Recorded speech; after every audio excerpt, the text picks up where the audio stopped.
Good evening, everyone. Welcome to our ordinary meeting on the 15th of July, the middle of winter.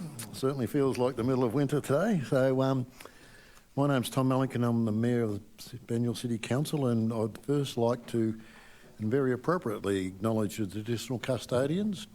Our meeting is being held on the traditional lands of the Wurrung people, and on behalf of Banyule City Council I wish to acknowledge them as the traditional custodians, and I would like to pay my respects to any Wurrung elders past, present and emerging, and to acknowledge their custodianship of the land in which we enjoy so much.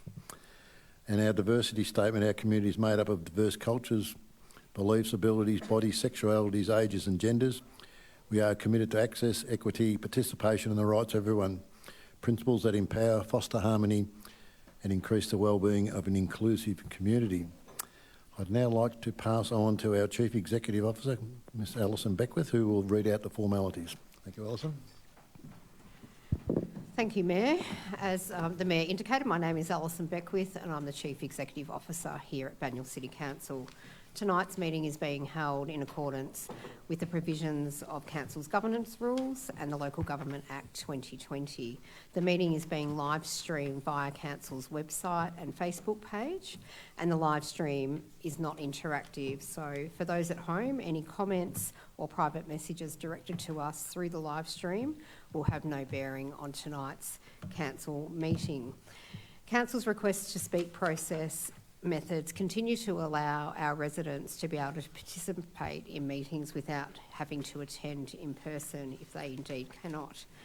I'll just take the audience and those at home through some of our rules for participation in tonight's meeting. Public question time will occur at the conclusion of the meeting. If a member of public who submitted a question is present in the gallery when public question time is heard, they are welcome to read their question as submitted or have their question indeed read out for them by a staff member. If a person submitting a question for tonight's public question time is not present at the time, the question will not be read out at tonight's meeting. All questions, though, and their answers will be included in the meeting minutes following tonight's meeting. No statement may be derogatory, defamatory or directed to an individual staff member, resident, councillor, ratepayer or member of the public.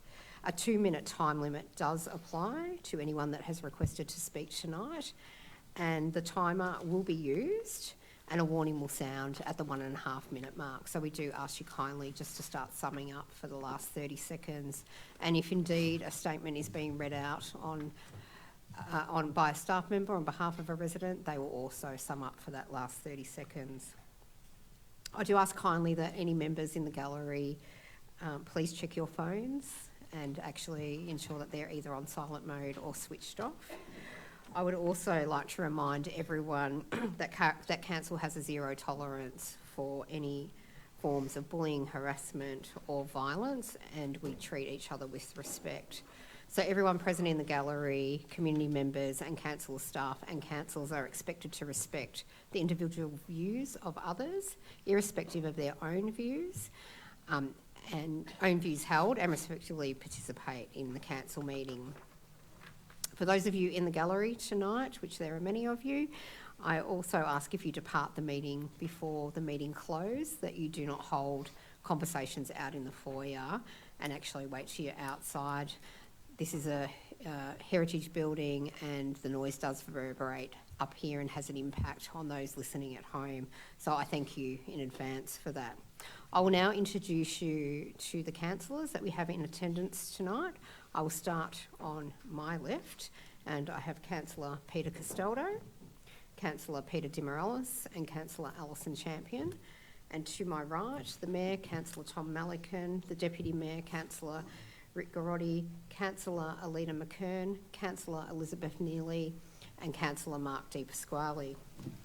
This evening the councillors are also joined by the executive team, and so over to my left I have Natasha Swan, Director of City Development, Joseph Tobacco, Director of Community Wellbeing, And to the right, Greg Gale, Acting Director, Assets and City Services, and Tony Toaldo, Acting Director, Corporate Services. The council team's also joined by many staff here from our governance team and our IT team, ensuring that the proceedings work well tonight. So I thank you in advance for participating, and I'll hand back to you, Mayor. Thank you very much. Apologies. I'd note there is one apology tonight. Councillor Fiona Mintonikos has put in for a leave of absence, and that has been granted. There are no other apologies, and I also note there is no applications for leave this evening. So the first item will confirm the minutes of the council meeting held on the 24th of June. Look, there a councillor move. Councillor Garotti, seconded Councillor Neely. Comment? Oh, I'll put that, sorry. I'll put that. All those in favour? That is carried. Conflict of interest. Councillors, as required by the Local Government Act, councillors must declare a conflict on any item on the agenda. Councillors are required to leave the meeting and return when the item has been resolved. At this point, there is no councillor has flagged an item of general or material interest. Are there any other further disclosures from councillors on conflicts of interest? There are none. Disclosure of staff. Are there any staff present that have a conflict of interest of any item on the agenda tonight? There are none. We'll move to a procedural matter that item 4.1 would someone like to move that item 4.1 be moved to the first item on the agenda? So moved, Mayor. Moved Councillor Garotti, seconded Councillor Champion. All those in favour? That is carried. So we'll move item 4.1 to the first item, so some people can go home early. So the proposed Marigale Strategy, Aboriginal Self-Determination Action Plan. There are three speakers. Kate Noble from Reconciliation Banyule will speak in favour of the motion. Is Kate here? Oh, there you are, sorry.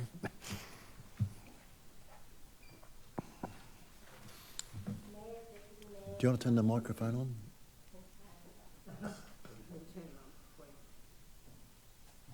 Got Thanks. you. Thank you, Kate. Thank you.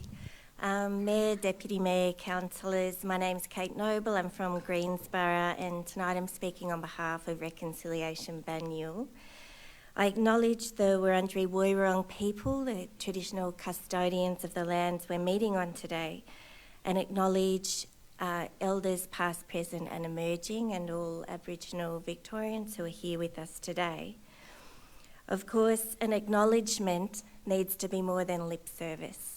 It needs to be about genuine action, and the Marigale Strategy for Aboriginal Self-Determination and Action Plan represents a great opportunity for Council to show its genuine commitment to self-determination. And we would like to speak in support of this proposed strategy. Reconciliation Banyule is a network of 300 people from across the municipality and all walks of life. We support the Marigale Strategy because it represents a positive vision and preparation for treaty. The vision includes commitments to working with Aboriginal Victorians in partnership to achieve self-determination.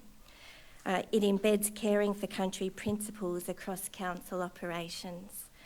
It makes a commitment to work with Wurundjeri Woiwurrung and the Narrap Ranges.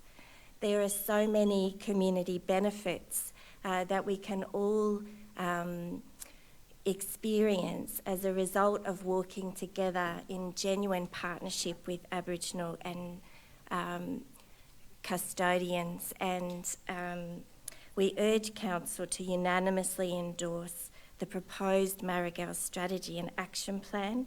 We commend the Council officers involved in developing it, and we look forward to supporting Council to implement the strategy in full to realise its full vision.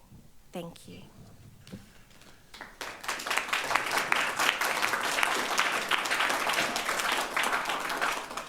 Thank you very much, Kate. Our second speaker is Michelle Jarvis. I haven't seen Michelle. Oh, there she is. Welcome, Michelle. Thank you. I'm Michelle Jovis, and I'm speaking on behalf of myself. I'm the current 2023 Citizen of the Year, and thank you. And I'd particularly like to acknowledge Uncle Charles Pakana, who is the 2022 Citizen of the Year, and whose remarkable footsteps I follow. I also want to acknowledge other Aboriginal and Torres Strait Islander people that may be with us tonight, and I know of a few. I was at a very recent NAIDOC Week event where senior Boon Wurrung woman Caroline Martin spoke at. She explained that the welcome, Wominjeka, actually means to come with purpose, and how wonderful it would be if we could all as individuals have the gift of living a life with purpose. With 2 rules, she explained there were 2 rules, one of which is to care for country, to care for its land and waters, and the second rule is to never harm the children, and these are guiding lights. We should be inspired by Wominjeka and by the Marrigill strategy, which I fully endorse and support, to achieve the 4 pillars of self-determination enablers, as outlined in the Victorian Aboriginal Affairs Framework. And these are to prioritise culture, to address trauma and support healing, to address racism and promote cultural safety, to transfer power and decision-making and resources to communities. The action plan of the strategy will achieve this and is well set out and articulated, and shows actions already funded or actions needing further funding. I also wanted to highlight that this strategy is well supported by the Banyule community, noting that Jagga Jagga said yes in the Voice referendum, with polling booths across Banyule achieving a resounding yes vote majorities, particularly in Montmorency and Rosanna. Thank you.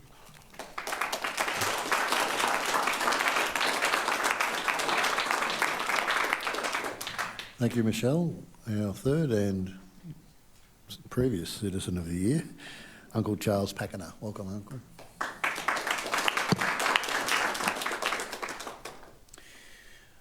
I'll start by acknowledging, of course, that I'm on Wurundjeri Woiwurrung country. I pay my respect to their elders, those present, those who have gone before and those who will come in the future, and to all mob here tonight. I will not speak emotively tonight, I will speak only pure fact. On the 20th of May, this council endorsed and voted unanimously that the Marrigill strategy be taken to the community for its feedback.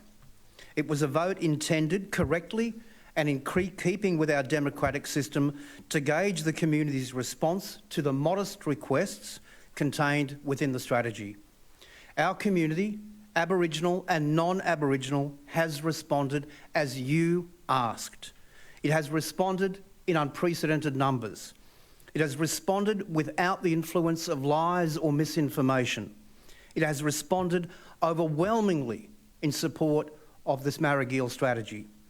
More precisely, over 95% of its respondents, representing 80% of this city's suburbs, stated their support. The document before you now is therefore no longer one that speaks to the aspirations solely of Aboriginal people. It is a document that shouts the aspirations of an entire community, your community. In responding as it did, the Banyule community has afforded each and every one of you, councillors, the opportunity to do your democratic duty and vote in accordance with the wishes of those whom you represent and gave you their vote. The decision whether you vote with or against your community is yours to make. I thank you for your time.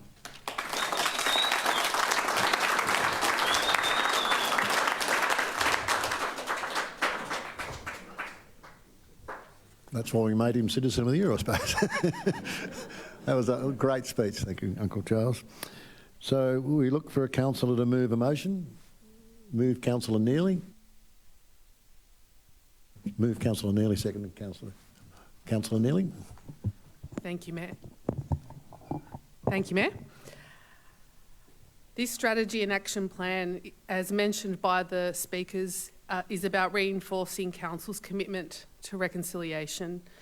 Reading through the background of the report, since 1999, it is evident that progress has been made to advance reconciliation with the Aboriginal community, leading towards a situation where there is mutual control, shared decision-making, fairness, respect and trust. Victoria is also moving towards formal treaty negotiations, an opportunity to recast the relationship with Aboriginal people, and this strategy enables the facilitation of any future treaty outcome. I'm not going to speak too much because I believe that the essence has been covered, but I'd like to thank again the stakeholders involved in the development of this strategy.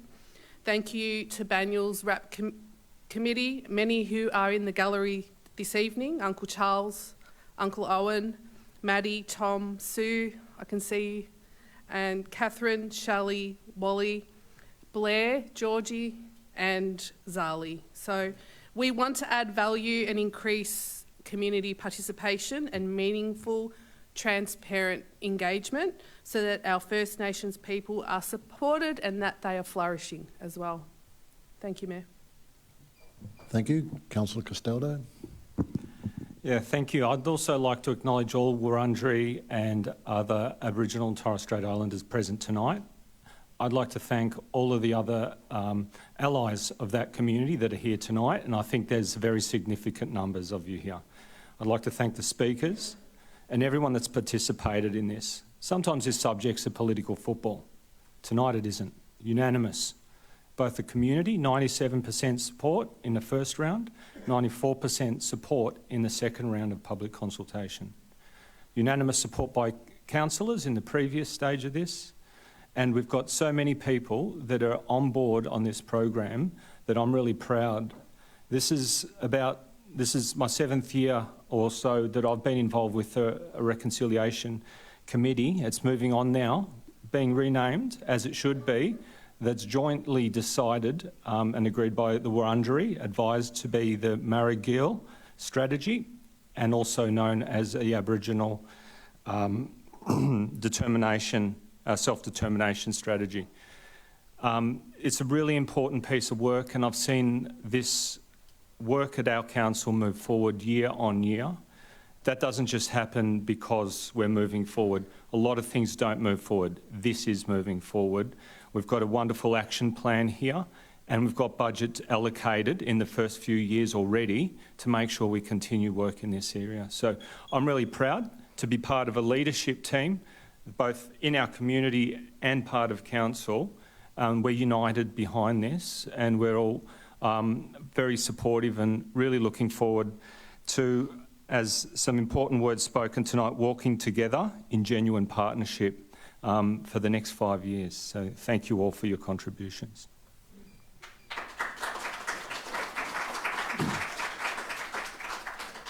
Any other councillors wish to comment? Councillor McKern.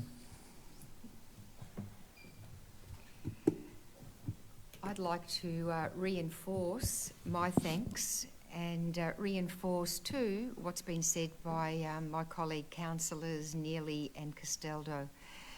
All gratitude and all power to those involved in the preparation of the strategy and supporting the strategy. But it is interesting, in this, my first term as a councillor, I must say I've already seen so much good work happening. I was at Barbenham Beek recently to witness the launch of the collaboration between Metro Trains and Barbenham Beek, as Metro Trains have sponsored a new position at Barbenham Beek. And just to see and be aware of the programs being run there, in some ways this is happening. And so it is good though to have the backing of the strategy, because I see that it gives the green light for a lot more initiatives of this type. So I too am proud to be part of a council that is so proactive in this space of promoting self-determination for our First Nations.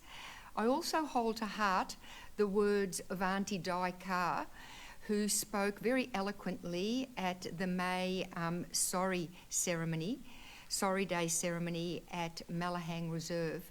And while she did speak to the need for self-determination and preparation for treaty was discussed, as it's been brought up today, she also mentioned the importance for all cultures in Australia to reconcile and work together in partnership.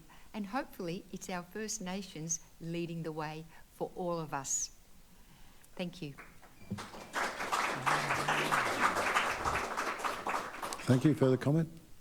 Councillor Grotti. Yeah, thank you, Mayor. Look, there's a comprehensive action plan that underpins the strategy, and in adopting this strategy, I've sought an assurance from the CEO that we can actually deliver this as an organisation. And I've received very strong feedback that we can and we will, and that the organisation is geared up to work on this immediately. And I think that's important, because I think it's one thing to put a strategy and action plan there, but you've got to back it up. You've got to have the budget, the resources, the organisational commitment. We can confirm tonight that we have all of those in place. We will follow through and we will actually deliver this in partnership with our community. Thank you, Mayor. Thank you. Further comments? Councillor Di Pasquale. Thank you, Mayor. Well, from my perspective, it's such an easy decision to be making tonight, because there's no real reason to be making any other decision from my perspective to endorse this action plan with the amount of work that's gone into it. But what I'm thinking about tonight is the way that the Banyule culture has continually been, I would say, advocating for, fighting for, looking to support the culture as much as possible. I mean, when we look at it, Banyule is already, Big Hill. It's already Banyule. We are having other councils who are having to, look at possibly changing their name, because those names were derived from, questionable backgrounds. Now, in the years gone past, we can't deny that governments haven't been doing the right thing. And now is a continuation. This country is standing against the governments of the past to say, hey, hang on a minute, this country has a culture that it needs to be proud of. And we have actions that are coming up now that we can put in place. The community wants to support it. They need action plans like this to understand what they're supporting and how they can individually support it as well. But Burrenbeek as well in our municipality is very well supported. He's been there for many years, has been very successful, and that will continue on. So as fellow councillors have said, this is a plan that has been put together mainly by officers of this council, and I do want to acknowledge them, because we do have many officers in this municipality that this is their passion, this is their life work, this is what they are entrusted to do, and they're doing a very, very good job. So for me, it's a very, very easy decision tonight. I asked the community to get behind it.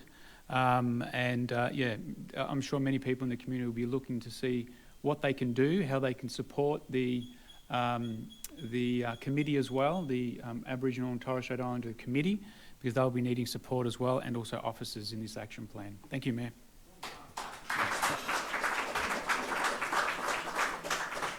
Thank you. Further comment? Councillor De Morelos. Thank you, Mayor. Don't want to repeat, it sounds like everyone's supportive, which is excellent. So it's nice to see this is going to be embedded in Banyule, where Burrenbeek is. It's quite a sacred site. So it's nice to see this continue through all of Banyule. So congratulations. Early saying, but by the sounds of it. Thank you. Councillor Champion. Just testing, I changed my mind. I'm going to say something very different. Obviously, my thanks goes to a lot of people for this, but I will say something different. I can't help but sit here and just think, if councils were only focusing on roads, rates and rubbish, we wouldn't be talking about this and we wouldn't be doing this. So this is not about rates, this is not about roads, and this is definitely not rubbish. So I will definitely be supporting this tonight. And again, this is just community in action. So well done. Thank you.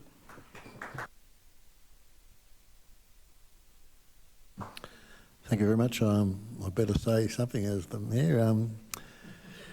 We have so much to learn from our First Nations people. Their culture, their way of life is so much better than ours in many, many ways.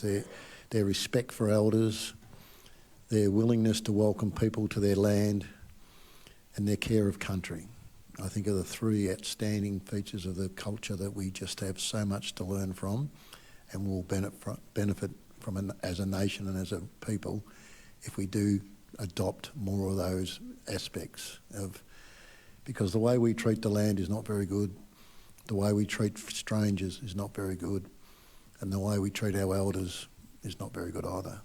So I think we have so much to learn. And I've really enjoyed the engagement. Going down to Burrabarrambeek it's just opened your eyes up. The more you learn, the more you understand, the more you just realise that reconciliation is just going to happen in this country. No matter what people do or what people say, it is just going to happen. And that's why this council is on board, and that's why this new strategy will move us forward in an even stronger way than we did. And I remember when I spoke to Uncle Charles the day after the referendum, and he said to me that reconciliation is a journey. The referendum was just a bump in the road, and it will continue, and it will be successful. And I'd also like to thank Reconciliation Banyule. I remember the first engagement I ever had with, and I couldn't understand why there was a group in Banyule that was worried about reconciliation. And you think now how they have fought and they've educated people, they've educated this council and so many others to understand why it is so critically important that we do get and work towards true reconciliation in Australia, and what a huge bonus it will be for all of us and for us as a nation to have true reconciliation. So I'll support this tonight, but I'd also like to hand over to Councillor Neely, who will sum up on behalf of Council. Yeah, just wanted to add from Georgie gave us the information that Wurundjeri Elder Auntie Gail Smith named this strategy Mudda Jill, which means powerful in Woiwurrung, which is a lovely, lovely way to bring this forward. Thank you, Mayor. Thank you very much. I'll put that. All those in favour? That is carried.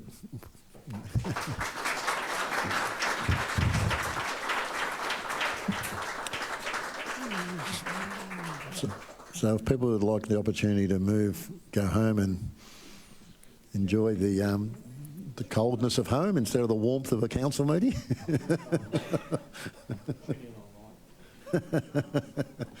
Thank you, Charles. Thank you, Uncle. Thank you, Joe. Thank you, Sue. Thank you, Georgie. Bye-bye. Thank you, Kath.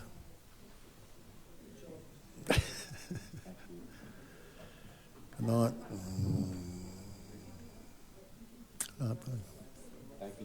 Thanks, Ali. Thanks, Terry. All the best. Come on, Jean, hurry up. Thanks, Jean. Thank you. Bang.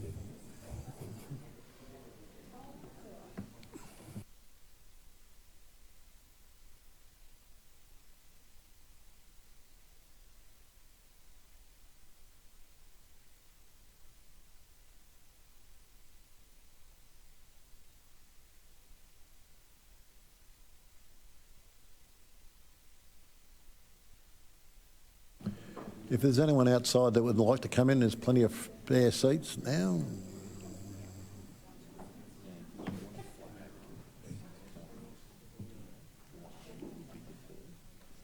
Oh no, I'll wait till I get to it. Yeah.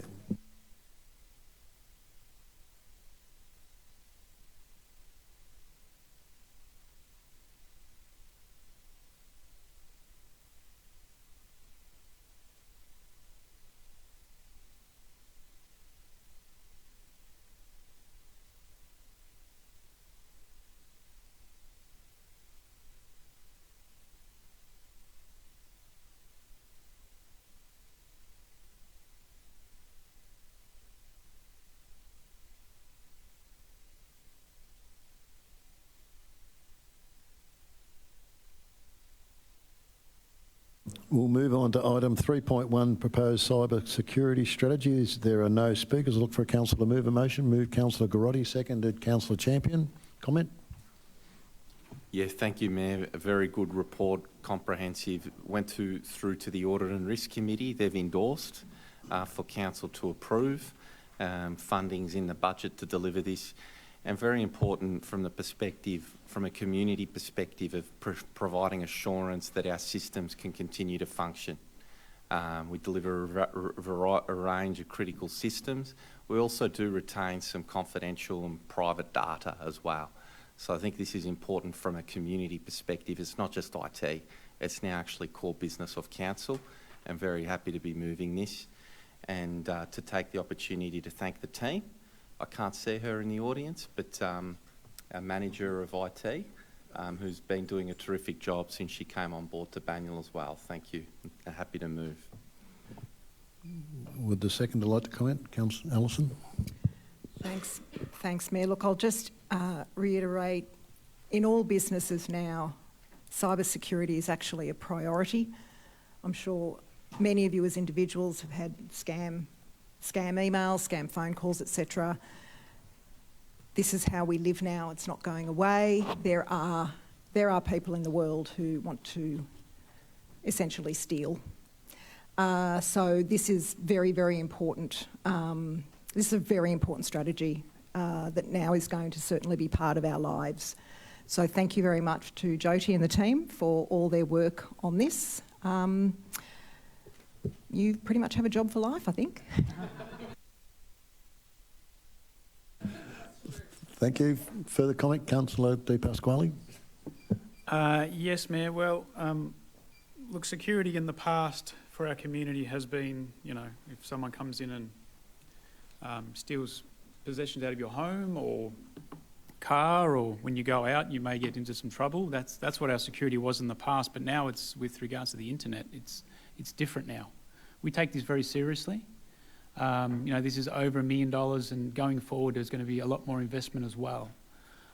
So there's a balance that the council needs to continually communicate to the community about what information it wants to get from the community, sensitive information, and how it's going to look after that information. Because we have many elderly residents who, what we don't want is having any of their personal data out there where hackers can get that information and then possibly prey on them, making phone calls to them and acting like some other person. And there's been many instances where a person has made the wrong decision where they shouldn't have trusted that person. But this day and age, they're getting pretty clever. With regards to artificial intelligence, you actually think you're speaking to the company that they say they're from. So part of this needs to be a whole strategy, and part of that strategy is education as well. Education on how to become more savvy, and we need to be looking out for our elderly citizens and make sure that they're protected. So from council perspective, all data needs to be sensitive and taken care of. And also we need to be in full communication with the community of what information we're expecting or what information this council should be holding, and also what it shouldn't be holding. The community needs to let council know about that as well. Thank you, Mayor. Thank you. Further comment? Councillor Neely? Thank you, Mayor. As Councillor Champion mentioned, organisations are regularly targeted in cyber attacks, and it's in order to obtain, or I like to use the word, steal information and disrupt business. And we have to protect this sensitive and important data. And with the changing and adaptive technology, further measures always need to be taken to reduce vulnerabilities. For me, it's really pleasing that the new independent representative on the Audit and Risk Committee, Lisa Young, has expertise in integrity and in cybersecurity. So that's a really important addition to the committee to provide valuable insight to council. The strategy incorporates more training for staff, cloud security services, implementing more controls and process improvements. So council is at a high level of maturity in this space. However, it is working on uplifting this level to minimise risk even further. Thank you, Mayor. Thank you. Further comment? Councillor Castaldo. Yeah, I'd just like to really thank Jody Singh for her work on this and the rest of the team. This is an ever-growing risk, a highest order strategic risk that we need to make sure that we're on top of. It's $1.2 million for the next 4 years. It's significant, but with the increased digitisation of everything we do, this is going to be a growing area of concern and attention that our council needs to pay attention to. So I'm really grateful for continued work in this area, and everyone in our team. We value you tremendously to keep our council safe and to make sure that we can continue to push forward, because digitisation has a lot to offer, but it exposes us as well. So I'd just like to thank everyone involved, and we'll be eyes all on this into the future. So thank you. Thank you. I'll put that. All those in favour? That is carried. We move on to item 3.2, the Advocacy 6-month report, January to June 2024. There are 3 speakers. Michelle Jarvis, you're number 1 speaker. Means you're first.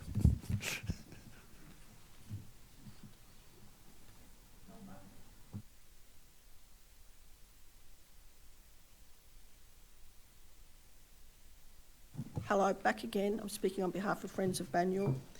I'm speaking in support of the advocacy issues that are highlighted and of the actions being taken. But I again reiterate the council also needs to advocate for measures to be taken to minimise the impacts on residents and businesses from big build projects, be they the NELP project, North East Link, or level crossing removal projects. Both council and big build have a duty of care and need to be addressing the stress and health impacts related to the projects from dust, noise, light and water pollution, and impacts which continue to occur. A gap in the strategy, in the advocacy strategy, is that the community and community groups advocating for better projects are still not being consulted or engaged with. And I speak of BCAC members, which is the Banyule Environment Climate Action Advisory Committee, and members of the North East Link Community Liaison Group. That there are many Banyule residents and representatives on. What does it take for this to happen? The news articles on the advocacy plan are interesting, but the community still need to know details and be consulted on the proposed outcomes and how they will be achieved. For example, you've met with federal politicians and senior NELP staff, Poppy Coleman, regarding the tree replacement program, where you've identified 12,000 sites. But how many trees and what type of trees? You know, the community are expecting Indigenous type planting. And again, you haven't consulted with BCAC or community group reps on NELP or CLG. That's a significant part of effective advocacy that is missing. And we also want to know how that advocate, particularly for the tree planting, how that fits in with the biodiversity strategy and the urban tree forest. Thank you. Thank you, Michelle. Good point. Mayor, may I ask a question? Yes, Councillor. Of the appropriate officer. The Speaker this evening mentioned that there's a possible tree planting in the municipality. What conversation has happened with our environmental committee? And if there hasn't been a conversation, what could be the conversation that happens with our environmental committee with regards to the comments that were made tonight? Thank you, Mayor. Natasha, would you like to respond? Thank you, and through you, Mayor. So Council's still in a negotiating phase with the North East Link and their contractor in relation to tree replacement. The basis of our conversations there is in line with our urban forest strategy, but we're still working through the details. So as yet, we don't have a formal agreement or a formal plan, and accordingly, we don't have anything as yet to be able to consult with the community on. Thank you. Further questions? Our second speaker is Lauren Sandabar.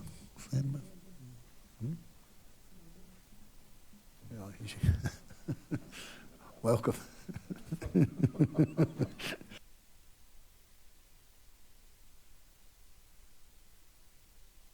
clarify that one. Thank you. That trips a few people up.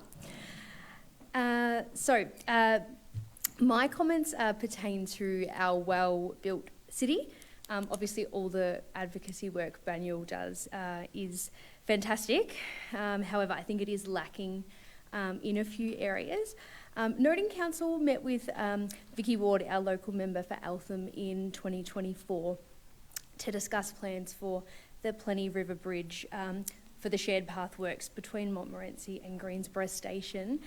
Does Council have an intention for actually advocating for that project to commence in any capacity? The project was due to be completed in 2023, and so far nothing has taken place there. The residents of Bry Hill and Para Road deserve transparency on the pathway's timeline.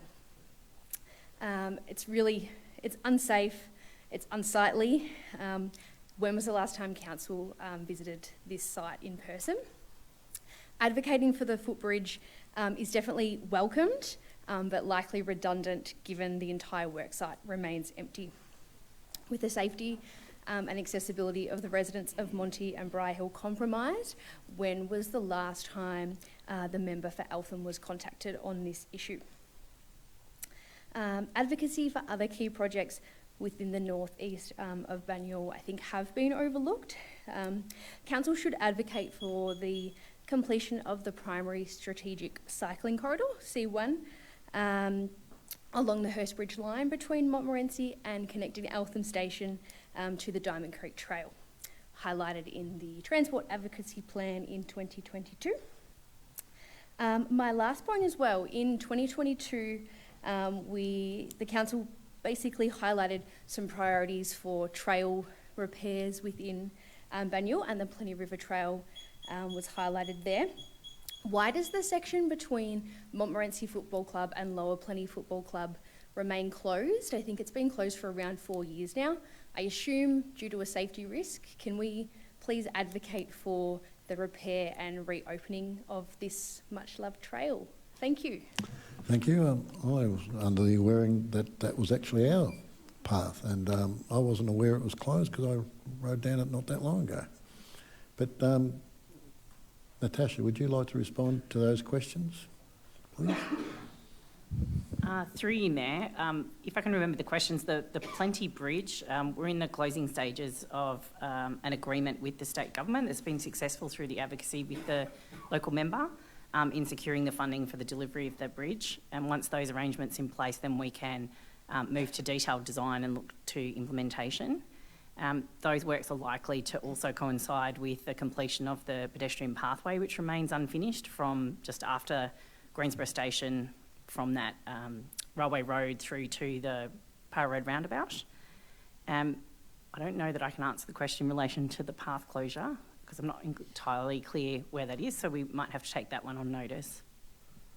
And the path all the way to Eltham, which is in the planning process at this stage? Yeah, so that's something the state government's still delivering as part of their rail duplication project. As you'd be aware, they've duplicated to Montmorency and they're still working through a number of environmental impact issues to continue that duplication through further down the rail line. And as part of their delivery of their project, we hope that they will continue to honour their commitment of providing for the pathway as part of the delivery of that project. And just to complete the other question, I had a meeting with Vicky Ward on Friday and that was certainly discussed, the completion of that, and also the bridge was also discussed for many other items as well. So we are continuing that engagement. We'll have the next speaker, Alicia Curry. Haven't seen Alicia. Oh, here we are. Welcome, Alicia.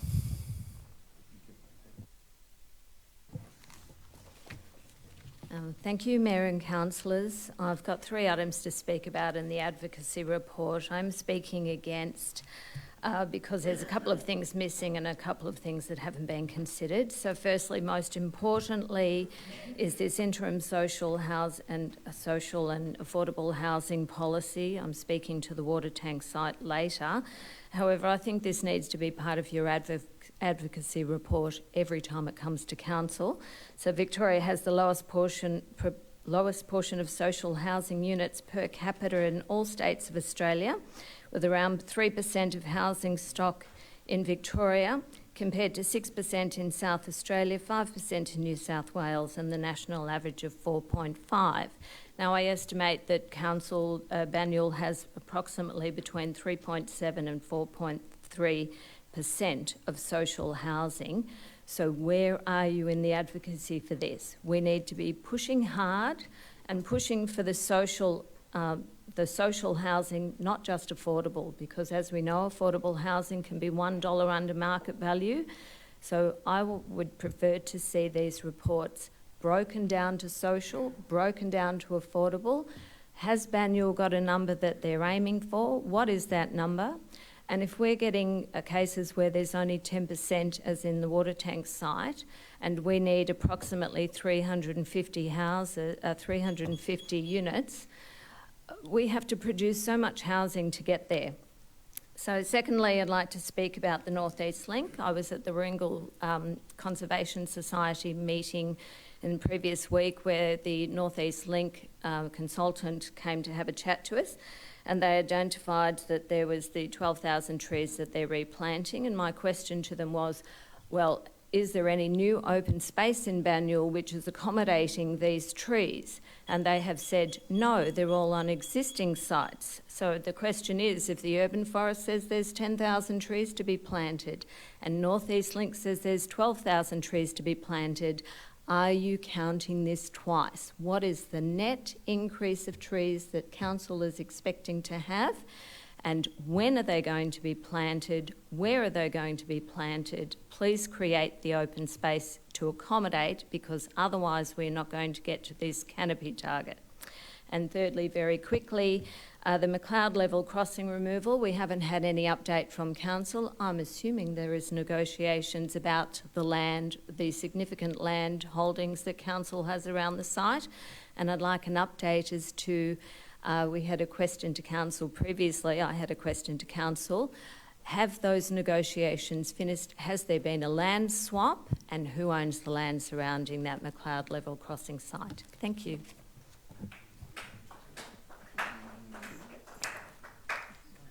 Thank you. Would the Director like to answer any of those questions? Through you, Mayor. With respect to the advocacy around social and affordable housing, we would definitely agree that that's a platform of advocacy. At the moment, our advocacy, particularly in relation to social housing, has been targeted around the sites where Homes Victoria has removed previous homes and not yet rebuilt them. We were pleased to see an announcement from the Minister for a partial commencement of rebuilding of the housing.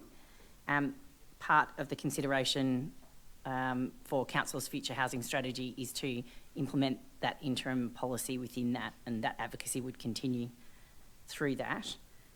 Targets is an interesting idea and certainly not something that we have presently in terms of a target that we're aiming for our community, so that's an excellent suggestion. In terms of the 12,000 trees and the 10,000 trees, that's a difficult question to answer because it kind of depends what trees and where. Certainly Council has commitments for the increase Point in of canopy order, trees. Mayor, just quickly, just jump in. I would feel that if the speakers are going to ask questions, can they put them as public questions? Because we do have quite a big agenda ahead of us, and if we're going to answer all questions during our speaker time. Well, I think if speakers ask questions, we have some obligation to answer them, and I think Natasha was nearing the end of your response. Yeah, so until such time as we know what trees were, I couldn't say whether they're counted once or twice because there's no finalised plans for the trees. As to any land acquisition by the state government for the McLeod level crossing, I would have to take that question on notice. I'm not aware of any at this point in time. Thank you. There is a motion in the papers. Would someone... May I ask a question of the appropriate officer, please, just with regards to Diamond Creek Road pedestrian safety? Yes. The question is of the appropriate officer. This was seen to be a safety issue. What, as part of that investigation, was uncovered about the Civic Road roundabout, or the Civic Drive roundabout, and the dangers that are there?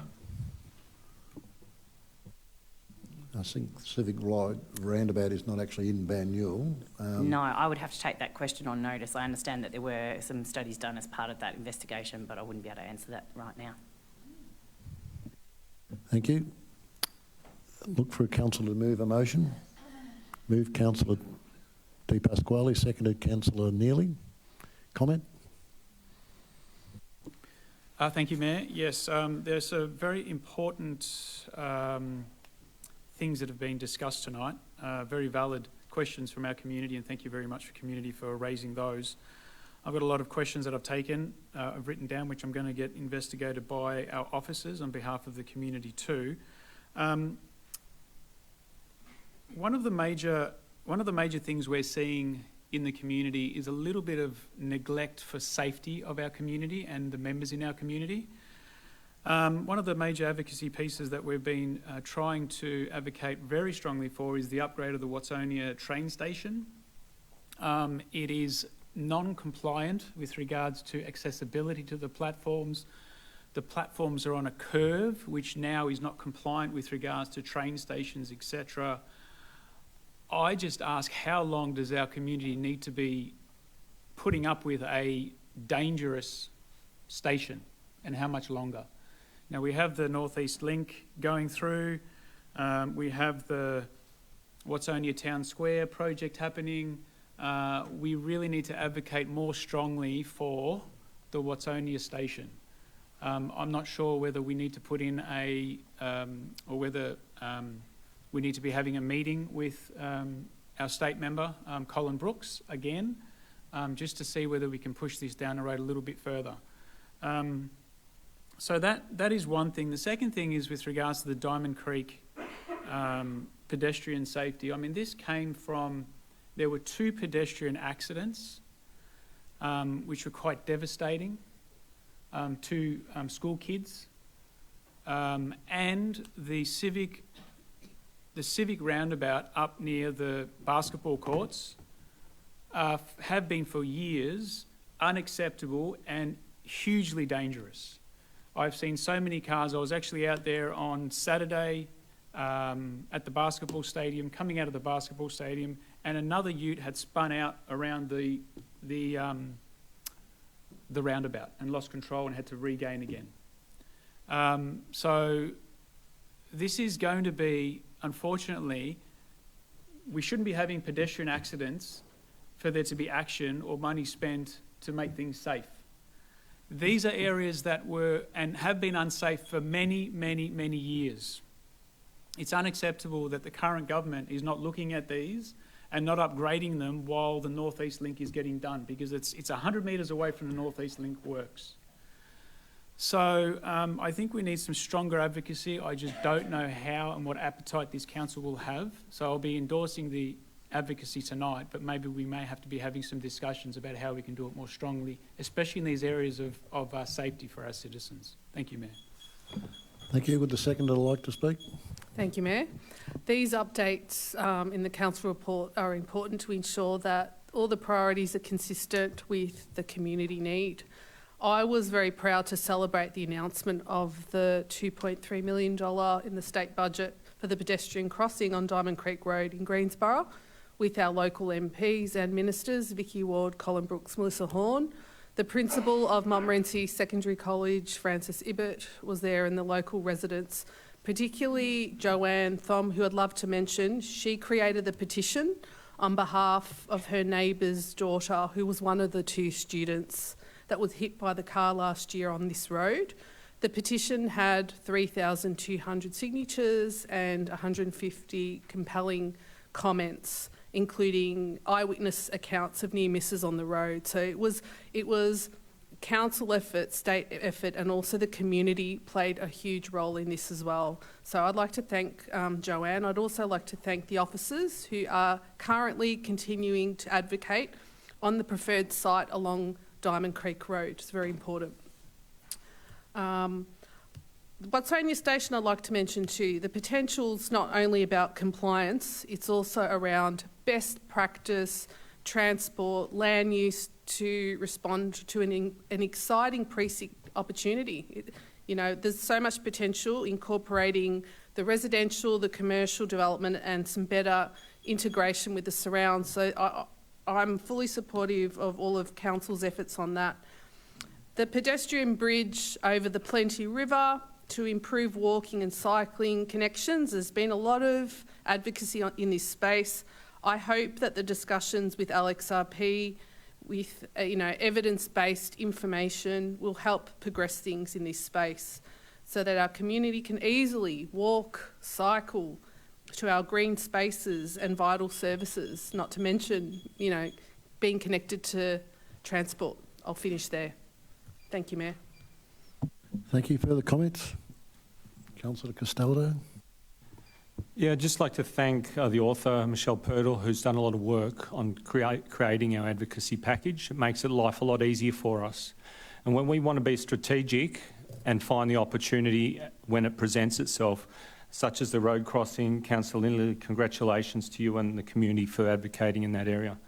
We just won another $250,000 on the Housing Support Program to deliver Bell Street Mall Neighbourhood Activities Centre Master Plan and Design Guide.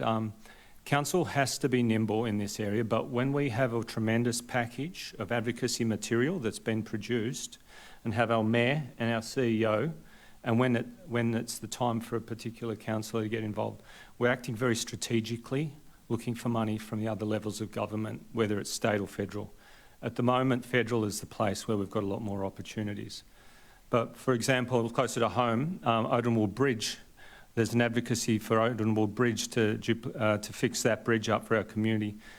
And we advocated with the state member at the time also to deliver on a toilet because we need it down there. That's not on this package, but I spoke to officers today about how we're progressing in that. So the advocacy isn't just what's presented here.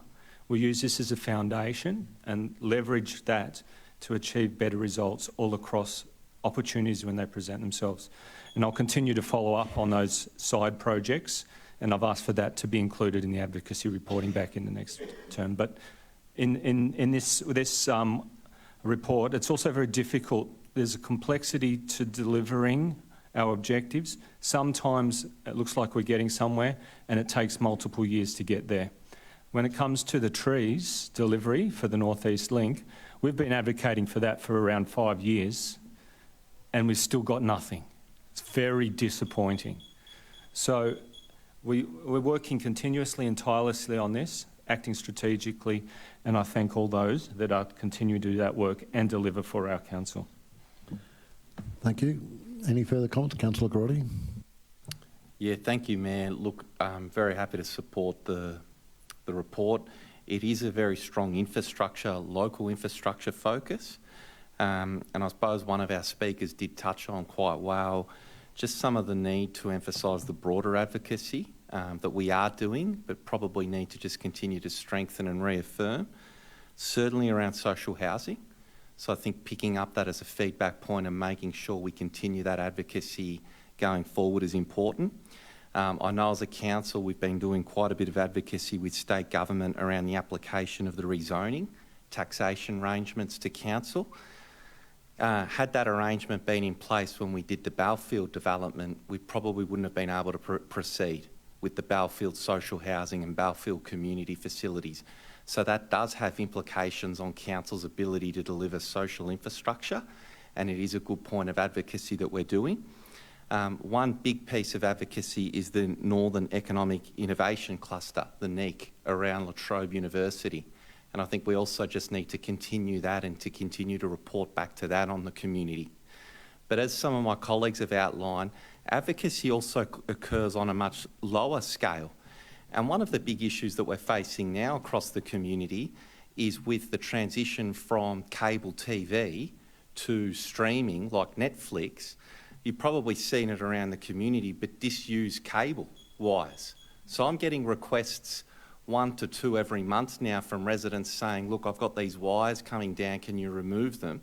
So we've now just opened up an advocacy piece with Kate Thwaites' office to say, well, look, we need a bit of help and assistance dealing with the telecommunications company, the TV network companies to try and remove these cables.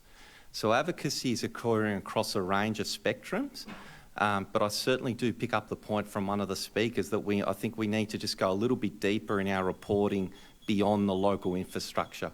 Thank you, Mayor. Thank you. Councillor McKern. Advocacy is obviously a popular topic. All the councillors have something to say, and quite rightly, because it's a key role of councillors in local government to advocate on behalf of our community. And as my colleague Councillor Garotti has referred, advocacy is not just about the large infrastructure projects. It's what we tend to read about in our 6 monthly reports. And as Councillor Castaldo mentioned, in the south, Odenwald Bridge is a big ticket item that we've been advocating for by way of a separate pedestrian bridge. And now with works that have been done to assess the state of Odenwald Bridge, a new bridge in its place since the start of this council term, so nearly 4 years, and we're consistent with our querying and following up. We don't give up easily, particularly when we're having to deal with multi-level government agencies. The other big one in our area is, of course, Ivanhoe Station.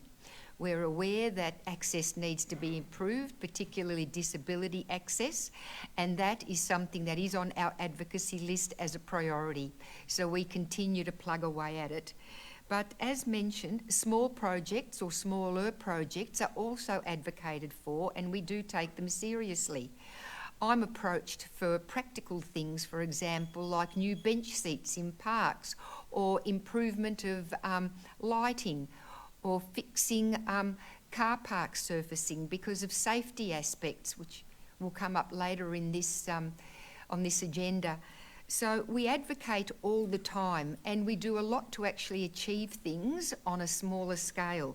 So I'll support this this report today, and I think it's terrific that these reports are coming up to council so that our community knows what we're up to on a regular basis. Thanks, Mayor. Thank you. Any further comment? I'll just make a few comments that advocacy is. We've been very active in this space over the last few years. I think we've had some huge successes, and some there we haven't achieved the right outcome or the outcome we were trying to, but we've certainly made progress. We've also advocated through our peak bodies, the MAV and the ALGA, and also we had a meeting with the Federal Minister for Infrastructure a couple of weeks ago, which I thought was very interesting and very informative. And we certainly do meet with our state members and federal members on a very, very regular basis, and I'd like to thank the staff because they have an amazing list of the priorities and produce some wonderful documents that explain where we are and where we could be. And that's very, very helpful when you go in. But as Councillor Garotti talked about with the NEEC and the advocacy we've been doing through the whole Northern Council Alliance, which is the 7 councils in the north, and how that is a multi-year, multifaceted advocacy program with us and La Trobe University, Northland, Darebin and the whole north. So there is a lot to do, and I think we're doing a great job in advocacy. We have been reasonably successful, but I can assure you that we put our case very, very well, and we get very good reception, whether we receive the funding. But I would note the money we received, or we didn't receive, but the announcement of the affordable and social housing in the Belbardia, I think was through the advocacy of this council, and the money we received for the Bell Street planning framework was also very good. So I think it's something you can never say you've done perfectly, but it's certainly something you've got to keep chipping away at, and I think that's what we're doing. So I'll put all those in favour. That is carried. We'll move on to item 3.3, 2024 council election update, and there are 2 speakers. David Mulholland. Welcome, David.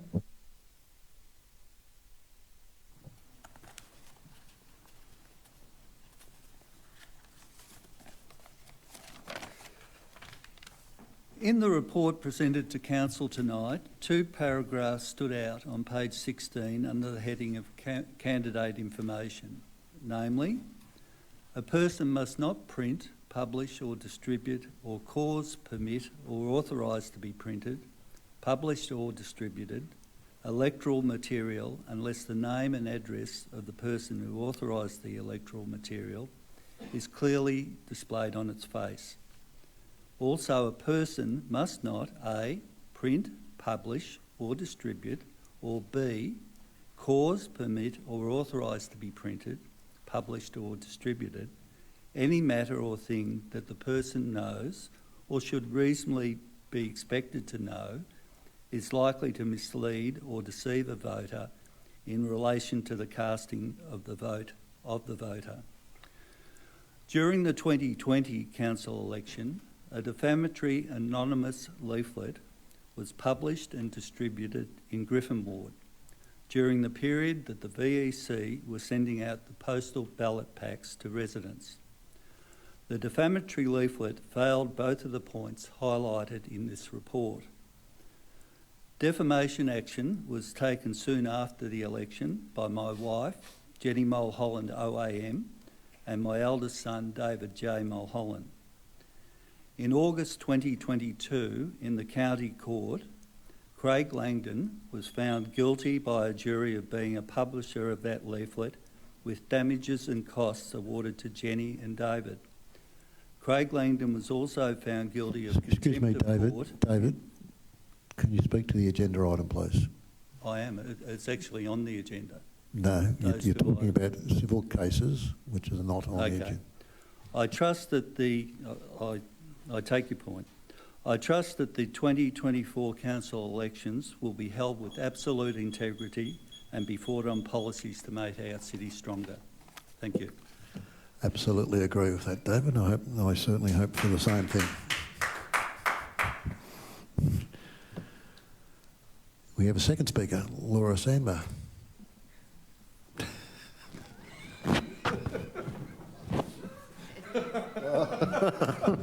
Try again.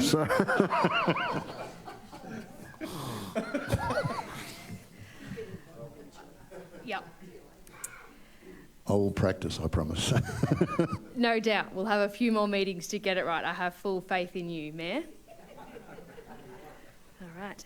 An update from Council and current councillors is welcomed with upcoming October elections taking place across Victoria. This is an exciting time for the community to participate in the privilege of democracy to help shape how we are governed locally. It would be great for the residents of Banyule to be aware of councillors who intend on running for re-election and those who intend to retire after decades of community service in their roles. Alison Beckwith's recent social media post encouraging the community members to run for local council highlighted council's objectives for a thriving, sustainable, inclusive and connected community. An election where a broad cross-section of candidates from Banyule are inspired to become candidates and participate in the democratic process is to the betterment of council and democracy as a whole. Councillors who have held positions for multiple terms spanning decades have no doubt provided great service to the community. However, it may be perceived to prospective candidates that those positions are unattainable or only for a privileged minority. An election year brings the opportunity for councillors and for council to self-reflect and ensure that the positions they hold are purely for service to the community. The role of a councillor is a privilege and for the public service of all in the community. Nominations for positions should be forthcoming to avoid any tactical or political gameplay. I would encourage all sitting councillors to confirm their intentions for the upcoming elections and to ensure all Banyule residents have the opportunity to best prepare should they choose to be candidates in 2024. Ensuring that Banyule can be inclusive and connect with new candidates in Banyule from all walks of life. Thank you. Thank you very much.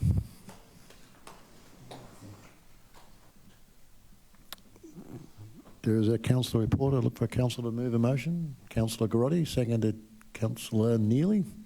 Comment? Yeah, happy to move the report. I saw the the social media video done by our Chief Executive. Came up on my LinkedIn feed. Well done, thank you. There was a comment in there, though, that said we are looking for a new group of councillors. So I'm not sure if that's a vote of confidence in your current group CEO. But I will point out that the CEO has made herself available to any prospective candidate out there that wants to have a conversation about being a candidate and being a councillor. And I don't think that's the case with many other council CEOs. So I would certainly encourage anyone who's going to put their hand up to take up that opportunity. Thank you, Mayor. Thank you. Any further comment? Councillor Neely? Yes. I just wanted to mention that it is an honour to be a councillor, and it's also a lot of hard work. And just to highlight a section in the report, there is an MAV session this Thursday at Hume City Council at the Broadmeadows Town Hall. So the VEC are running some sessions also in September. So there's some really good opportunities to get extra information. Thank you, Mayor. Thank you. Further comment? Councillor McKern? Thanks, Mayor. Just from a personal perspective, I know when I was running this, as I mentioned earlier, is my first term as a councillor, and yes, it has been a privilege representing, not just the constituents of Chelsworth Ward, but also others who've reached out. As a councillor, our responsibility is to be mindful of all of Banyule, not only our own wards. But I know I did my homework wondering how much time the position would take. And I contacted the MAV and the VLGA, peak bodies for our industry, for advice. Most of us who do apply for these positions do work, so we need to be balancing our public duties with our home life and our work life. And I was advised that it would be between 16 to 20 hours. Well, I can tell you that I've put in on average 30 hours a week. So it is a big responsibility, and there's a lot of reading involved. So if you do like reading, it could be right up your alley. But just to be wary of the time commitment, if indeed you are going to be on top of the issues that we address, and there are very many issues at any one time. Thanks, Mayor. Further comments? I'll just make a few comments. It is an absolute... Oh, sorry, Peter. Councillor Costello. Thank you, Mayor. It is a substantial opportunity and responsibility taking on this role, and I welcome anyone to put that to go for it. But take in mind that each ward is quite different. I know I spend a full-time job in my ward, Griffin Ward. It's a challenging environment. Each ward is quite different. Have a chat with the CEO if you are interested, because you don't want to land here when it's not the right job for you. I think I also welcome people if they want to have a chat with me about my experiences, and I reflect on that with you as well. I don't have more than 2 minutes to do that here, so give me a call.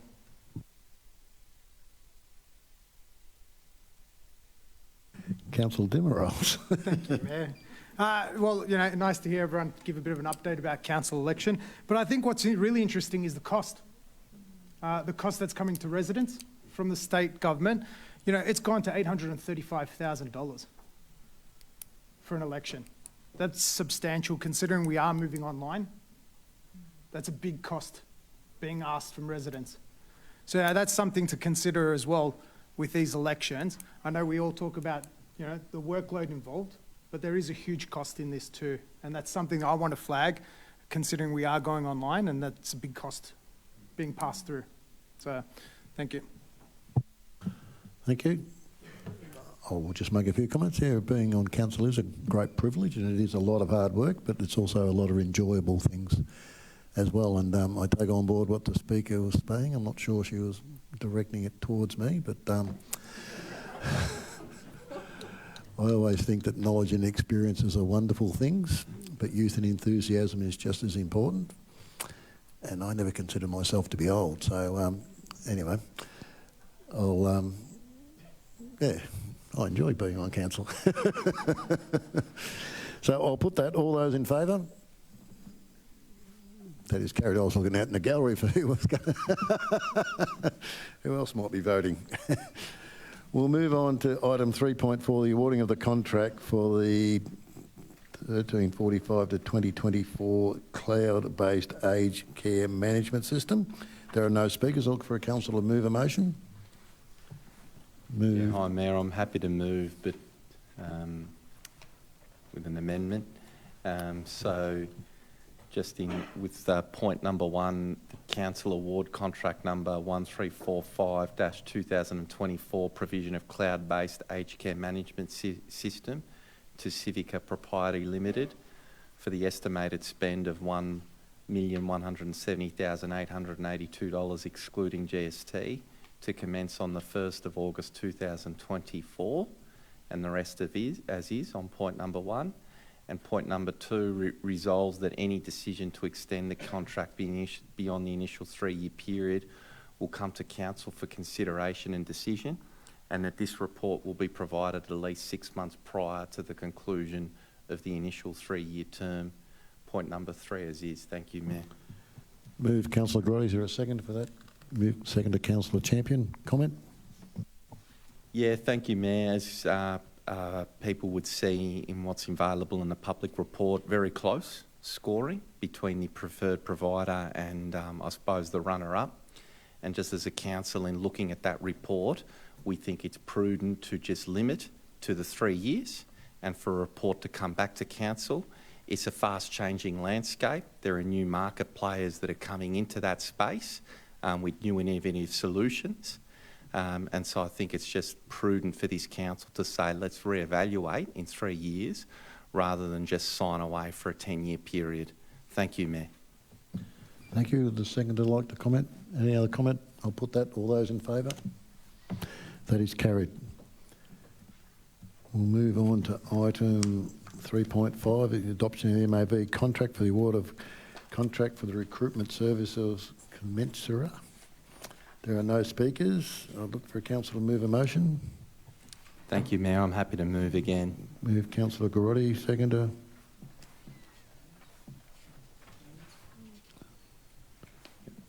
Oh, sorry, there's a recommendation. Yes, I moved it, a slightly amended recommendation. So, point 1, authorise officers to opt into the MAV contract RS 8017-2023 for the provision of recruitment services for a period of 5 years.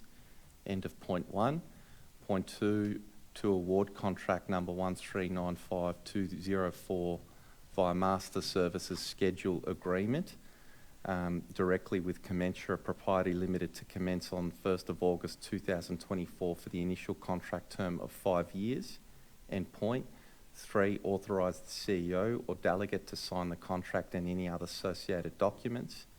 And then 4, establishes a cap on expenditure and external recruitment services as follows, with any increase in the cap for any given year to come to council for approval.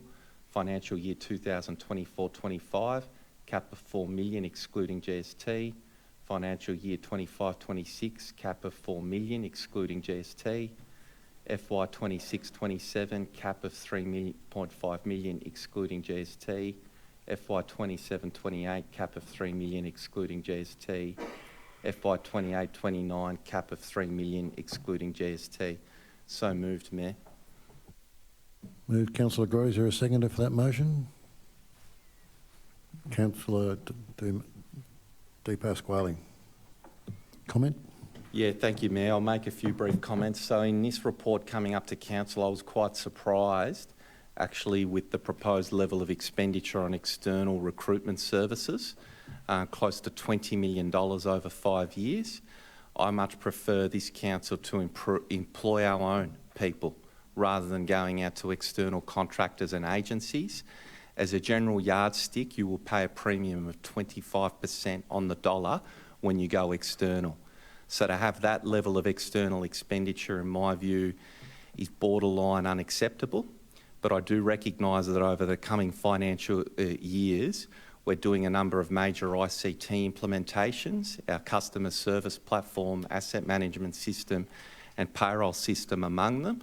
So there'll be a sort of a temporary or 3 to 5 year window where the level of resourcing needed for those IT projects is expected to increase. But I think it's very important that as a council that we actually set our expectations to the Chief Executive that we don't like this. We don't like external recruitment and external agents. We want to invest in our own staff and have our own employees working for the council at a significantly reduced cost of at least 25%.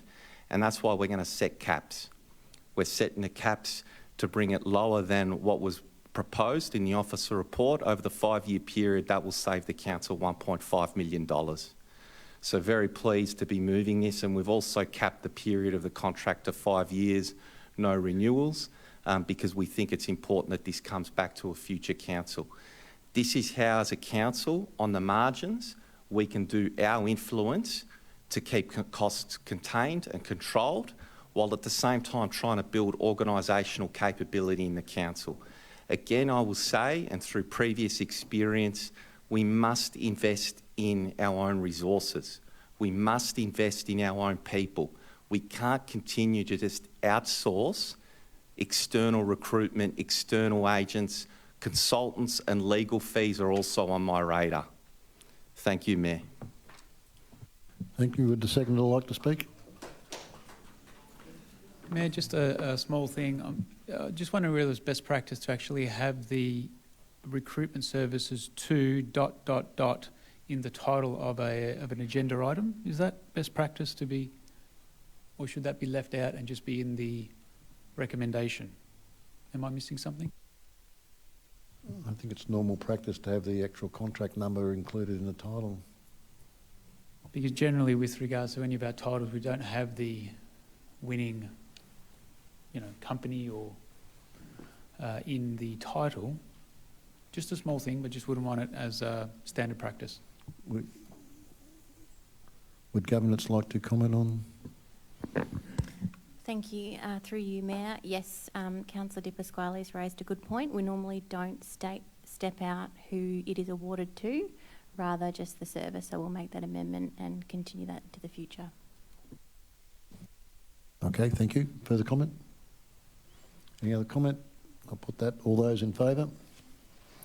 That is carried.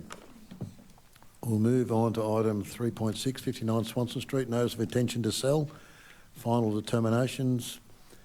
We have already heard the submitters from this item. I'll look for a councillor to move.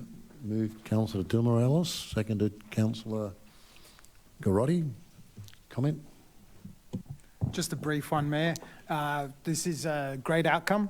Hats off to Councillor Garotti on this as well. He was very well informed on this one as well. And excellent outcome for the officers and for the residents. So thank you to everyone and good work. Thank you. Further comment? Yeah, thank you, Mayor. This was, when it initially came up, this was one of the biggest items in a way for this council, where we had to call a recess to regroup and work out what we want to do. We've successfully now helped 2 of the 3 residences to move on to other housing. These are all single women with children with disabilities. And the 3rd now is in a good position. I really do want to thank the Chief Executive in particular on this, because she got hands-on to help work through this process, and that's the sort of CEO we have, and I think it's a really good outcome. It shows that we really care and that leadership comes from the top down. Thank you, Mayor. Thank you. Further comment? Was a great outcome, I think, and I'd also like to thank the CEO. We'll put that. All those in favour? That is carried. Record of council meetings. There was a slight amendment to this one, I believe. Councillor Champion, would you like to?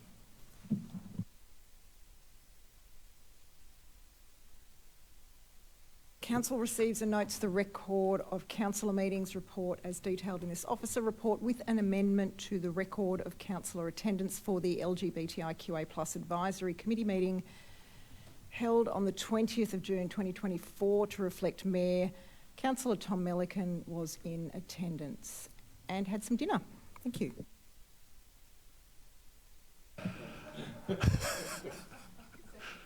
I didn't have seconds. Moved, Councillor Champion, seconded, Councillor Neely. Any comment? That was a good meeting. I'll put that, all those in favour. Oh, sorry, Councillor Luke McKern. Sorry, Mayor.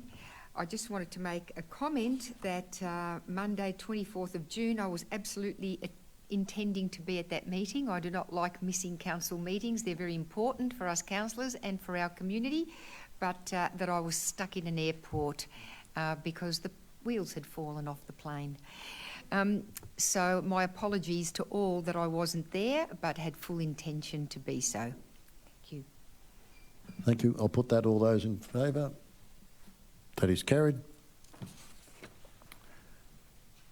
And we've dealt with item 4.1. We move on to 5.1, the evaluation International Council for Local Environment Initiatives, trial membership. There are no speakers. I'll look for a councillor to move the recommendation, I believe. Yep. There's a slight amendment. There is a slight amendment. Could you read that, please, Councillor McKern? Mayor, the slight amendment refers to point 2, endorses council to sign up to the Global Covenant of Mayors for Climate and Energy, GCOM initiative, which is at no cost and investigates in collaboration with Banyule Environment and Climate Action Advisory Committee, otherwise known as BCAC, participation in the ICLEI Cities with Nature and City Food programs for consideration by council. Move, Councillor McKern, seconded, Councillor Castaldo. Comment? Thank you, Mayor. In June, I attended the ICLEI World Congress in Brazil. ICLEI stands for the International Council for Local Environment Initiatives, and currently Banyule is a member council. You'll recall that council did join last year on a trial basis for 12 months at a cost of about $3,500 as a recommendation that came through BCAC, Council's Community Advisory Group on Environment and Climate Action. I attended the ICLEI conference as a councillor. It was totally self-funded and there were councillors there from around the globe, including other councillors from Australia, with an emphasis on mayors, in attendance to essentially discuss, network, share ideas, information on sustainable urban development, a hot topic around the globe as our world becomes increasingly urbanised and is now at 57%. I had an opportunity to do a presentation and I presented a snapshot of Banyule's achievements in environmental sustainability with a deep dive into Council's urban food policy and partnership role in delivering on a new urban agriculture project between Local Food Connect and Bundoora Secondary College. The focus there was on Council acting as a conduit, providing opportunities for organisations that want to partner with other organisations through funding, policy development to make things happen in a positive way for our community. I can tell you all that Banyule's achievements were very well received, suggesting that Council has a greater role to play in sharing ideas with organisations in our sector. The conference provided me with an opportunity to gain a worldwide perspective on ICLEI priorities with respect to the challenges such as climate action, waste disposal, etc., affecting members all around the world. The conference was attended by 1,500 government representatives across 96 countries, with strong representation from island nations and South American nations. Island nations in particular that are very concerned about climate impacts and whether or not they will still have an island in years to come. So overall, it was a successful trip, but it did highlight that Banyule is performing well, probably ahead of many other councils, and did throw into light whether or not we need to remain as paying members when there are alternatives as part of the ICLEI program that are for free. And these are the Global Covenant of Mayors, the Cities with Nature and City Food Network. Council has fingers in pies related to these particular matters via strategic work, our biodiversity strategy, our urban forest strategy, our urban food strategy. So I'm hoping that tonight fellow councillors will support our continued efforts with these for free network opportunities. Thanks, Mayor. Thank you. Would the seconder like to speak? Any other comment? Councillor De Pasquale. Thank you, Mayor. Yes, I question the participation in this international group or organisation way back when it came back to, or when it was presented to us last year. My perception is, with regards to our local community, thinking globally, it really doesn't help us at all. It may help us a little bit, but we can have people going over there and bringing back information. The internet, the way that it is today, information travels so much faster now. Whereas years ago you'd have to jump on a plane or jump on a ship and go over and look at what the other side of the world is doing. Now you can do it over the internet in an instant. So my encouragement is that we look locally and we come up with local solutions for our local people, for how we want to live and how we want to function in this world. I mean, earlier this evening we had the Marigill strategy coming up, and I think the major issue with regards to what's happened in the past is far too much overarching governmental control from international to national to not local. If we look at, and I investigated the cities with nature, and part of that is, you know, the United Nations has input into that. It's like, what do we have to be subjected to international pressures here in our local community? We need to look after ourselves. I would be suggesting that our Banyule Environmental Committee needs to be looking more local rather than international, and to come up with local solutions. So I won't be supporting this tonight. I'll be pushing as hard as I possibly can to be making sure we have as many local initiatives as we possibly can. Thank you, Mayor. Further comment? Right, reply, Councillor McKern.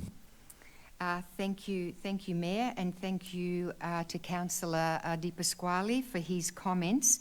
I believe he mentioned we need to look locally more so than globally, and of course we need to look locally and regionally as well as globally, I believe.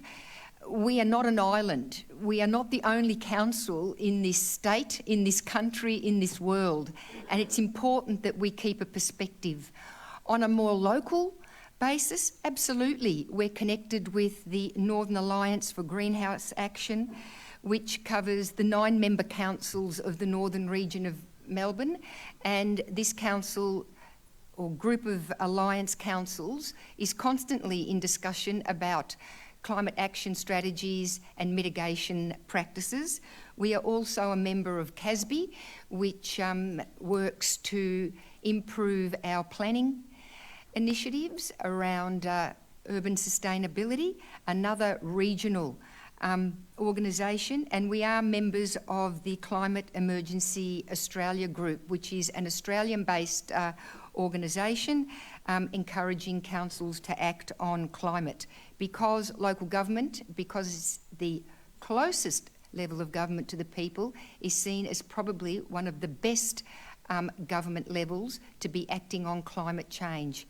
So I would say to Councillor Pasquale that yes, we do need to act locally, and we are acting locally, regionally, and we have capacity to act globally too. Why? Because we've got information that is of benefit to other councils in other parts of the country and the world, and I think we have a responsibility to commit and deliver on the greater good, not just ourselves. Thank you. I'll put that. All those in favour? Against? I declare that carried. We'll move on to item 6.1, the adoption of the proposed housing strategy and neighbourhood character strategy. There are several speakers listed. I'd just like to highlight that will be assuming someone will move it, there will be a deferral recommendation for this strategy, because there's been some new information come forward, and councillor needs a bit more time to consider that information.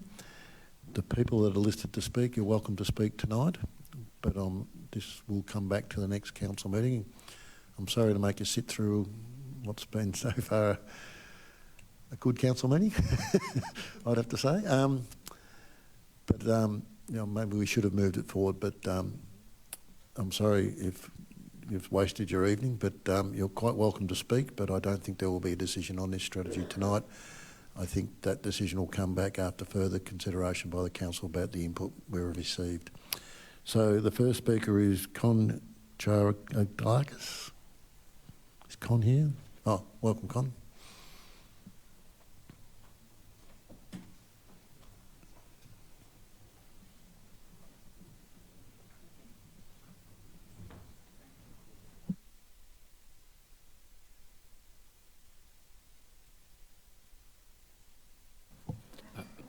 Mayor, councillors, thank you for the opportunity to speak.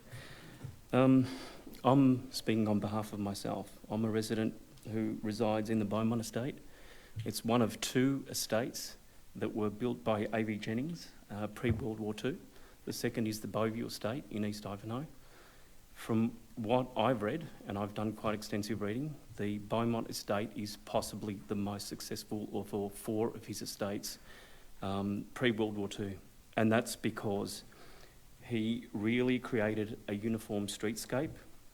The properties on both sides of Malcolm Road, including the Colesday Sachs, are all uniform, they're cohesive. The streetscape itself is really uniform. The properties are predominantly modernist, neo-Tudor, Tudor revival obviously, and interwar homes.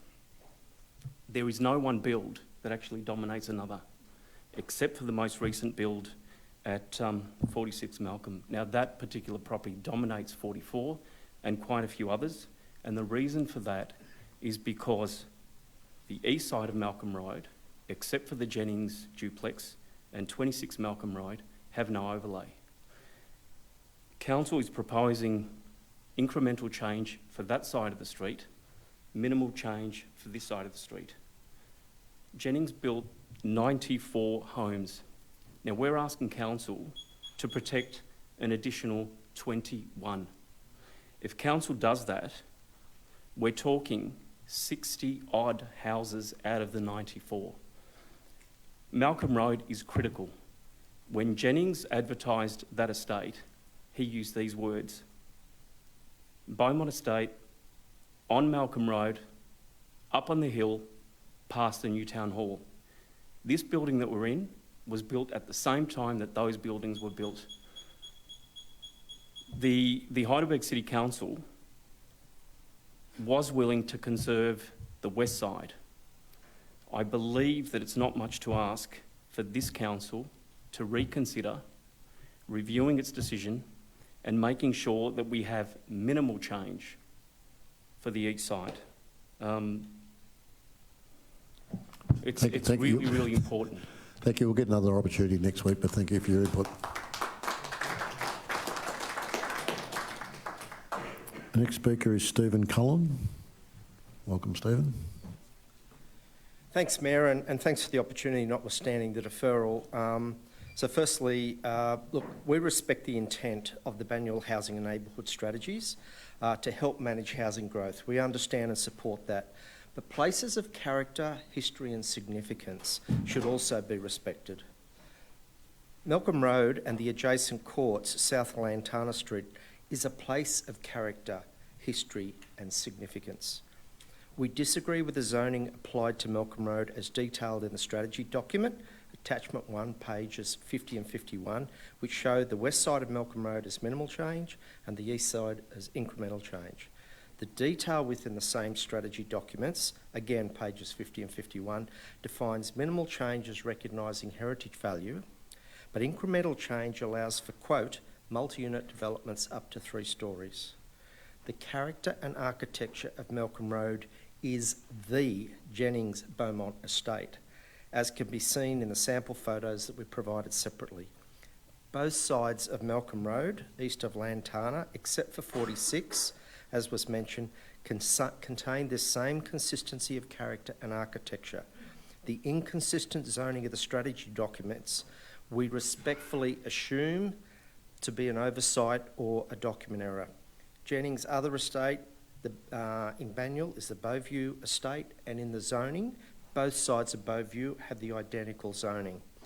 The vast majority of Malcolm Road and Court residents have stated they wish the same classification, have put their name to a 200-plus petition. That petition was lodged this morning.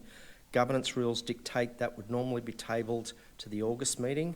We received an email this afternoon from council saying that had been passed on to councillors. Mayor, we've approached this July meeting, and I want to emphasise this, specifically regarding the zoning of Malcolm Road in the housing strategy. I want to be clear about that. This is about the housing strategy and the zoning in that, and we respectfully ask council to support this significant place in Banyule and align the Malcolm Road zoning accordingly. Thanks, Mayor.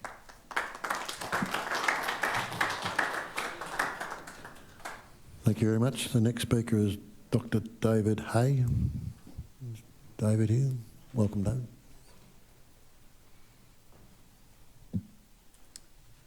Thank you, Mayor. Thank you, councillors. Thank you, officers, for the opportunity to speak. I'll just speak to the neighbourhood character strategy. This strategy continues on from quite a number of previous strategies, dating right back to City of Heidelberg, then from 1964 to 1994, City of Heidelberg, Shire of Diamond Valley, of which I was a member for some time, and lastly Banyule, the previous report in 2012.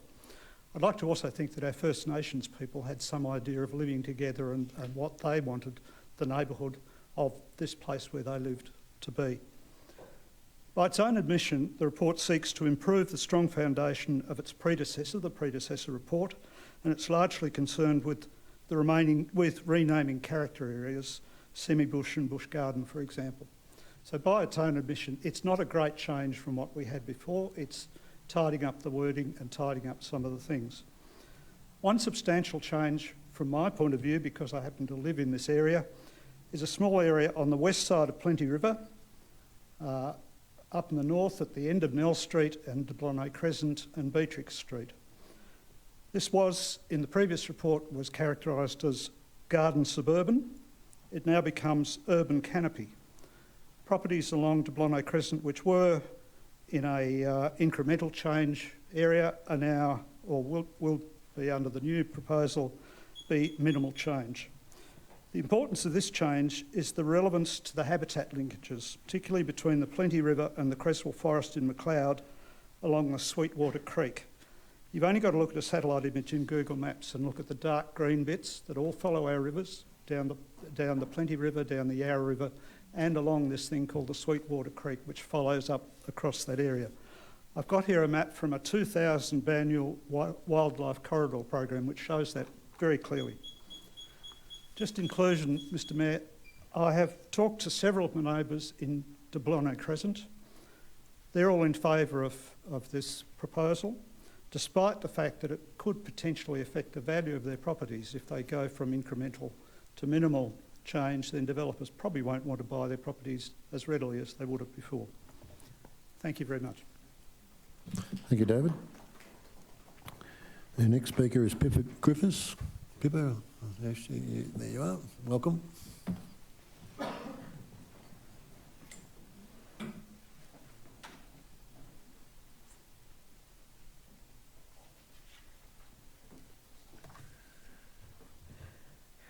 Thank you.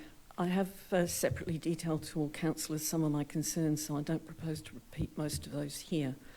But firstly, I'd like to talk about the final result of these strategies and all the associated paperwork involved in the future planning amendment really must be as robust as possible if it's to achieve what is intended, a clear understanding of what is required of new buildings in our neighbourhoods, understood by everyone, residents, developers and VCAT alike.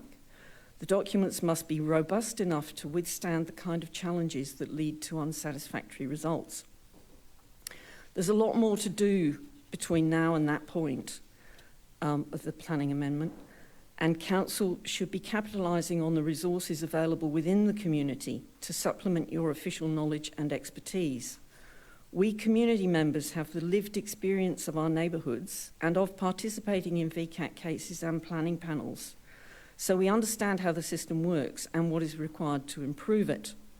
There is scope for more involvement. I'm keen, and I know others are too, to work with Council in ensuring the relevant documents are clear enough and robust enough to properly describe what is required of new buildings in our neighbourhoods. Turning to the issue of advocacy, and we've heard a bit about, this appears so often in the action plan. One of the priorities of that must be for more public housing, which is so lacking. The provision of new housing should take priority over the renewal of public housing. We can't afford to be in the situation of renewing existing housing before new housing is finalised, as all this will achieve is more pressure on an already tight market, exacerbating the existing situation and pushing more people into homelessness. Other areas of advocacy should be disincentives to leave dwellings standing empty and ensuring good standards of construction. Both got a fair bit of coverage in The Age over the weekend. Developers with approved plans should not be allowed to keep extending the time limits on their planning permits. 40 Upper Heidelberg Road has remained empty for so many years. Council has an active role in this, as it's with your consent that this happens. There's much for Council to be congratulated on about these documents, but still a long way to go, and I look forward to working with you in getting a really excellent result. Thank you, Pippa. And the next speaker is Jane Crone. Welcome, Jane. Nice to see you.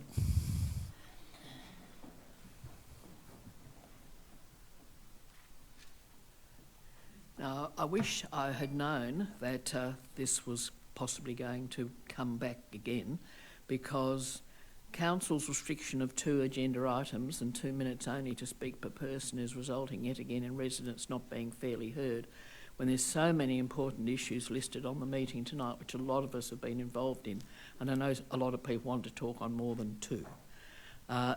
If I speak tonight, am I allowed to speak when it comes back again? And when will we know what the extra things are that we might need to look at and add to what we're going to talk about? So we're still a bit up in the air with all of this. Now, I listed to speak against this item because we've got to be careful, 343 against. Sometimes you don't let us go any more than that. Although I wish to commend the staff on the huge amount of work already completed, there's still much to be done. And I agree with what Pippa has just said. We've been involved for a long time. I think a lot of us know as much or more than a lot of the councillors here do, because we've been involved that bit longer. I've got a copy of the Heidelberger when we used to have a local paper, and Mr Harrison and myself and a few others are written up back to 2001 when we were involved with the then planning minister, who was a really good one, John Thwaites. So although related, the 2 documents are huge, with much terminology and maps to decipher. Now, the maps improved are still not very good. Some of them have, with their key, pink 6 times, slight shades of pink. It's almost impossible to read it. Now, there's 122 pages for the neighbourhood character and 76 pages for housing, 198 pages in all.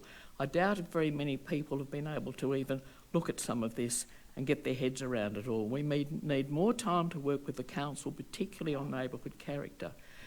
Problem is, VCAT still makes the majority of decisions, therefore wording needs to be much stronger. So words like preferred, which is used a lot, cannot be enforced at VCAT. I've been to VCAT many times, and the developers, people try and confuse you and say that you can't use these words. The government's res code's a very blunt instrument. Good design's almost impossible to be mandated. You say in the report you want it, and yes, I agree, but how do you actually do that when much of our neighbourhood character is fast becoming faux 16th century French provincial? It's almost suburb to suburb. Jane, Council must try to engage with the state government, re present planning rules, they're inadequate. So we've got to do more work with the government, and they're likely to take our planning controls away from you all anyway. So that is my big concern. Thank you. Thank you, Jane.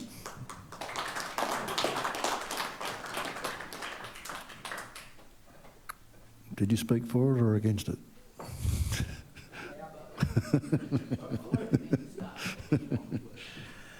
Our last speaker is Wayne Viney. Wayne, welcome. Thank you, councillors. I'd like to comment on the draft neighbourhood character strategy, specifically as it relates to Malcolm Road and the Beaumont Estate. The proposed changes classify the heritage-listed west side of Malcolm Road as minimal change and the east side, which is currently not heritage-listed, as incremental change. The Beaumont Estate is a significant estate designed and built by A.B. Jennings in 1938. Currently, both sides of the street are virtually intact and as originally built. To maintain this visual consistency, I request that Council include the east side of the street in the heritage overlay and classify it in the draft neighbourhood character strategy as minimal change. Currently, there is inconsistency in applying the classification of minimal and incremental. On the east side, heritage listed 6 to 8 Malcolm Road, which was A.B. Jennings' original office, is listed as minimal change, while number 26, also heritage listed, is classified as incremental change. For all areas, the draft neighbourhood character strategy should be reviewed to ensure heritage properties are classified as minimal change. Thank you. Thank you, Wayne. And I did have the privilege of riding my bike down Malcolm Street and after an invitation from Stephen. And it was I've been down there before, but it was quite enlightening when you look at both sides. It was quite an attractive street. So thank you for that invite. I'll look for a councillor to move a motion. Move, Councillor. Do you want to read it out, Councillor Castaldo? Yeah, I'd like to move a deferral, that Council defers the adoption of the proposed housing strategy and neighbourhood character strategy until the 5th of August 2024 Council meeting, which is the next Council meeting, on the grounds that there's significant interest Can you in just this item. Stick to the recommendation? Yep. Thank you. Move, Councillor Castaldo. Seconded, Councillor McKern. Comment? Oh yeah, I'd just like to note that there's been significant interest from the community, some important points made from some of our community that we need to take on board, and also recommendations from councillors that are quite detailed in nature.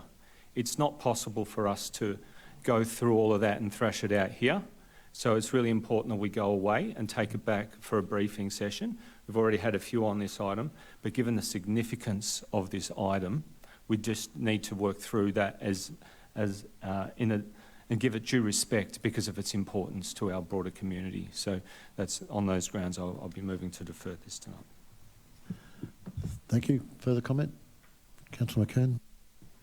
Just to echo those words, that we have in the past week received considerable community feedback saying pretty much what we heard from the speakers tonight, that they feel more work needs to be done, that at this point in time they can't support the housing strategy as it stands. So we have listened to you as a councillor group, and we are going back to further discuss this with the staff and amongst ourselves, having heard what you have said tonight and what you've reported to us leading up to this council meeting. So thank you to everyone who's come here prepared and has given us their statements. You are being heard and your comments are noted. Thank you. Thank you. Further comment, Councillor Garotti. Yeah, thank you, Mayor. Just picking up on one of the points that one of the speakers raised, that, you know, in terms of the report coming back to council, if there are any changes that the officers are wishing to make, just having a summary of those within the covering paper would be helpful. Obviously, if there's no changes, but just for the benefit of councillors and for our community, I just encourage if that could be considered. I think, and this probably just speaks to what Councillor McKern was saying around the deferral, but there is a broader conversation to be had, and it potentially links back to the advocacy piece and discussions that we need to have with other levels of government. But one of the drivers of this housing strategy is the requirement upon us and other councils to meet population housing targets. And for Banyule, that's an 86% increase in population over the next 20 to 25 years. I think we need to actually have a bit of a conversation with our community around that and to engage and hear feedback. is that the sort of community that we want over the next 25 years? If not, then what are the solutions? What are the alternatives? But I think at the moment what we're doing as a council is we're responding to pressures and policy challenges from other levels of government. I think we need to engage in the conversation though and perhaps advocate a bit for our community to say, well, is this what Banyule wants? Does Banyule really want to double in size over 25 years? So I welcome having that conversation and I think it's something that we've got to do as a council. Thank you, Mayor. Thank you. Further comments? I'm sorry we've put this so late in the agenda and you're not receiving any outcome at all, but the next meeting you'll be invited to speak again, and Jane, you can put down for or against. Stop trying to guess who's got the more or the less. So I'll put that, all those in favour. That is carried. Thank you. If you want to leave, we'll have a little minute break if people would like to leave now.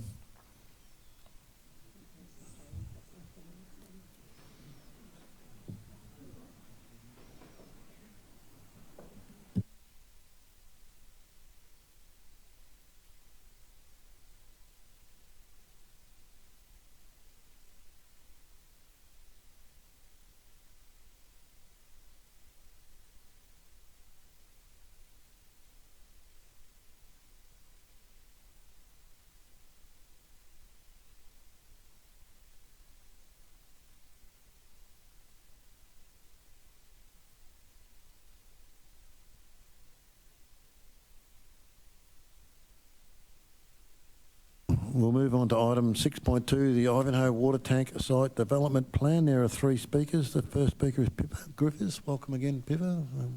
Where'd you go? Oh, there you are. Sorry, couldn't see you. And Pippa is speaking against the recommendation.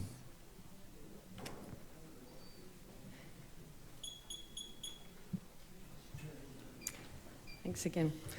One of the themes, as we've heard, of the housing strategy is advocacy for more social and affordable housing. This development is a perfect opportunity for Council to be strongly advocating to the state government for more social and affordable housing, for more than the 10% identified. If you approve it as it is, that means that only 27 or 28 dwellings will be affordable. A drop in the ocean, given we're already in a housing crisis, which is forecast to get worse, shows few signs of getting better for a long time. There's no social housing in this at all. This is also an opportunity for Council to be advocating for the provision of community facilities within the site, in the commercial or flexible spaces, including the suggested public toilet, which makes a lot of sense given the closest ones are some distance from this site. My next issue is that of the consultation. Here we have a catch-22 situation. On the one hand, the officer says more detailed design will be provided at the planning permit stage, yet elsewhere the officer says once Council has approved the development plan, there is no further opportunity for the community to comment on the next stage, being consideration of the planning permit application. So unlike a usual planning permit application, this is all we get. We, the community who will be living with the outcome, do not get an opportunity to comment on the more detailed plans.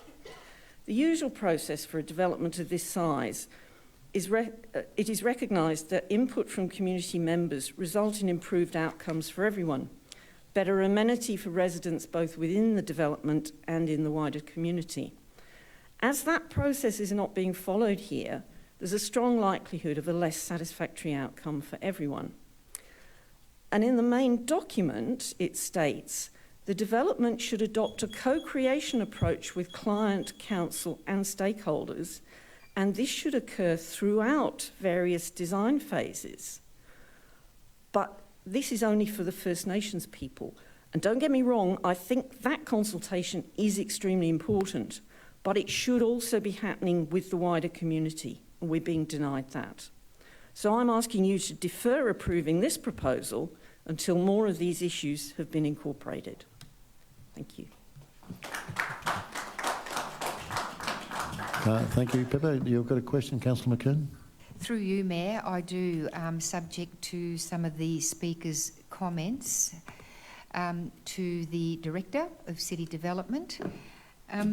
Director, the Speaker has raised a number of queries, including the level of social and affordable housing being provided, which I believe exceeds requirements, 10% plus, although we don't know how much more than 10%. How much real influence do we have over that quantity of and that provision of social and affordable housing? Should we say we're not happy with 10% and refuse the development on that grounds? How much influence do we have in real terms? Through you, Mayor, there's legislation that was included in the Planning Environment Act that enables council to enter into agreements with developers where they agree to provide affordable housing. So there's no universal requirements in the planning scheme. The development plan overlay builds in an objective around that, which is unique to this site. The short answer is if the person developing the site doesn't agree to provide more, we can't compel them to. And there are a number of VCAT cases where councils have tried to impose conditions and the legislation's been written to preclude that from happening. So probably limited input if it's not something that Development Victoria agrees to as a first principle. So, sorry, Mayor, I just need a bit more clarification there because there is a development overlay on the site, which I understand was prepared in 2018, so precludes this term of council. Is there any reference there that we could work with? You talk about first principles. What exactly does that mean? Can we or can we not alter that figure? No, we can't alter the figure that the development plan overlay provides for. So it's, if you like, our avenue to ensuring that that minimum percentage is provided, and that's unique to this site. Other sites that don't have this development plan overlay, there's no minimum requirement. It's zero, and it's therefore done by goodwill negotiation and agreement prior to an application being lodged. So, with due respect, that would be our only avenue, is to continue a form of goodwill negotiation, bless you, because the development overlay allows for 10% plus. Thank you. Thank you. Our next speaker is Cassandra Prigg. Welcome, Cassandra.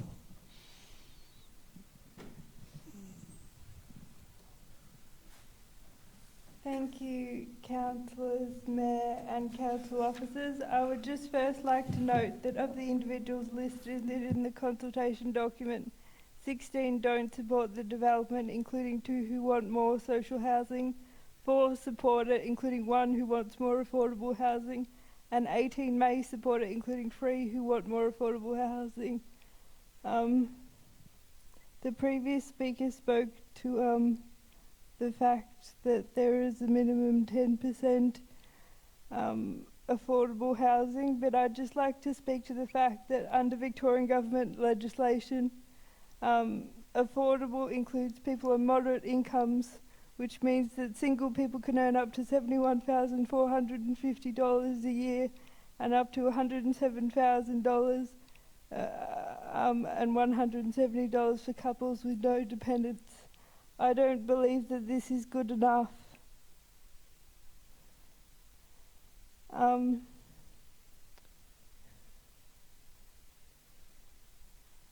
It's considered that the subject does not raise any human rights issues. However, in the Charter of Human Rights and Responsibilities Act of 2006, passed by the Victorian Government, every person has the right to liberty and security. I would also highlight that in BCC's own inclusive manual, a plan for uplifting social equity for all, in 2022, the first item of focus is accessible and social housing. A gender impact report was not required. A gender impact assessment was not required for this report because the project is principally run by the state government. Having said that, council officers have used a gender impact lens at all times in their involvement in the project. However, from the ABS data of those experiencing homelessness in 2021, 44.1% were female, an increase of 10.1% from 2016. Females accounted for 81.7% of the increase of people experiencing homelessness in 2021 in the state electorate of Ivanhoe, which I do acknowledge doesn't cover the whole of the city of Banyule. There are 319 people without a home on any given night, according to the Council to Homeless Persons report from last year. Ivanhoe is ranked 39th out of 88 Victorian electorates for homelessness. Since the last census, homelessness has increased by 73.5% in the electorate of Ivanhoe. 48% of these residents of Banyule are women and 25% of them are children. In Australia, according to the ABS, the highest rates of homelessness in 2021 were for those in the age groups 19 to 24 and 25 to 34 years. Between 2016 and 2021, homelessness decreased across most age groups except for people aged under 12 and those aged 12 to 18. Despite this, there is no mention whatsoever in the development plan about youth or young people. There is no mention of disability until page 82 of this 92-page document. The word accessibility appears twice, once on page 8 and again on page 14, both times in the context of the following phrase: provide an environmentally sustainable and efficient use of the site with a mix of dwelling sizes and types, good residential amenity, accessibility and safety. I feel strongly that accessibility has not been sufficiently addressed in the development plan, especially given that Ivanhoe, the city of Banyule, and Victoria more broadly has an ageing population, and given the proximity to the main Austin Hospital campus as well as the repatriation campus. Uncle Charles spoke earlier and very powerfully about the need for aspiration. I believe we need to be aspirational when it comes to what I strongly believe should be at least 50% genuinely public housing. Thank you.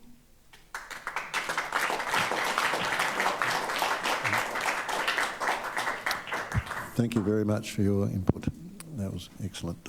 Councillor Grotti, you had a question? Yeah, thank you, Mayor. Quite inspired actually by our speaker. Just a question of our officers. What do we need to do as a council if we want to increase the percentage of housing to be social and public from, I believe, 10% as proposed to 15%? What do we need to move in this resolution to make that happen? I actually said 50%, but you know,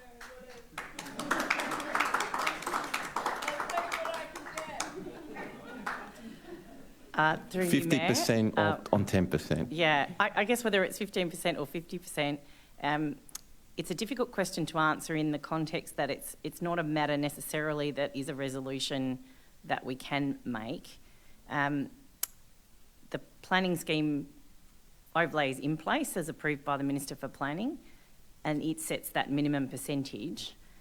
Council could impose an obligation, I suggest, through a condition, but it would be difficult to say whether it would be enforceable. And it puts us in a difficult position in that respect. Officer, though, if this council is so inclined to put that condition in and put this back on the state government and say we've heard from a member of our community with a disability that is saying to us as a council to stand up and advocate, and we've had an advocacy report earlier this evening, I'm seeking advice through the CEO on the wording that we need as a council to try and make that happen. Yeah, through you, Mayor, it would be an amendment to the clause 3, which is the approval of the development plan, to include an additional requirement for the provision of affordable housing. I expect this is what you're suggesting. Yeah. Yeah. So Do we want to craft up an alternate recommendation along those lines? We've got some other speakers. Oh, sorry. Yep. Oh, so we do. So, sorry, Alicia. Alicia Curry, you're the next speaker. You wouldn't deliberately forget me, would you? I've got an answer for you. Why don't we invite the State Representative Anthony Carbines to come in here and explain to us who are making submissions against this development site in its current state, to explain to us why he thinks the rationale behind the numbers makes sense. I think that would be really great, considering we keep pushing back to state. Let's invite him here, let him answer the questions. Is that a possibility? Let's see. So I'm also speaking about the social housing as my first point, and I want to note that the interim social and affordable housing policy that Council, the purpose of this policy is to acknowledge the urgency of increasing the supply of affordable housing. So if this isn't the number one topic that we're discussing here, everything else is second to that. I'd also like to point out, for those of us that are privileged enough not to have to require social housing, is that if this is 275 units which are a mix of 1, 2 and 3 bedroom, and we provide 10% of dwellings as affordable, and let's just say they're all social housing, and that equates to 28 dwellings, to accomplish about 330 dwellings, which I've assessed as short, and you can challenge that number, we would need 12 water tank sites to get there. And is this council saying that that is what you're prepared to advocate for? Or can you start at the ground level and advocate for these sites, which are state-owned, have been empty since 2004? There's a job here, and if we can't do it because the advocacy isn't strong enough, let's get our representative in here, Anthony Carbines, to answer some of these questions. Secondly to that, the open space that is being provided on the rooftop of the second floor does not accomplish the open space requirement.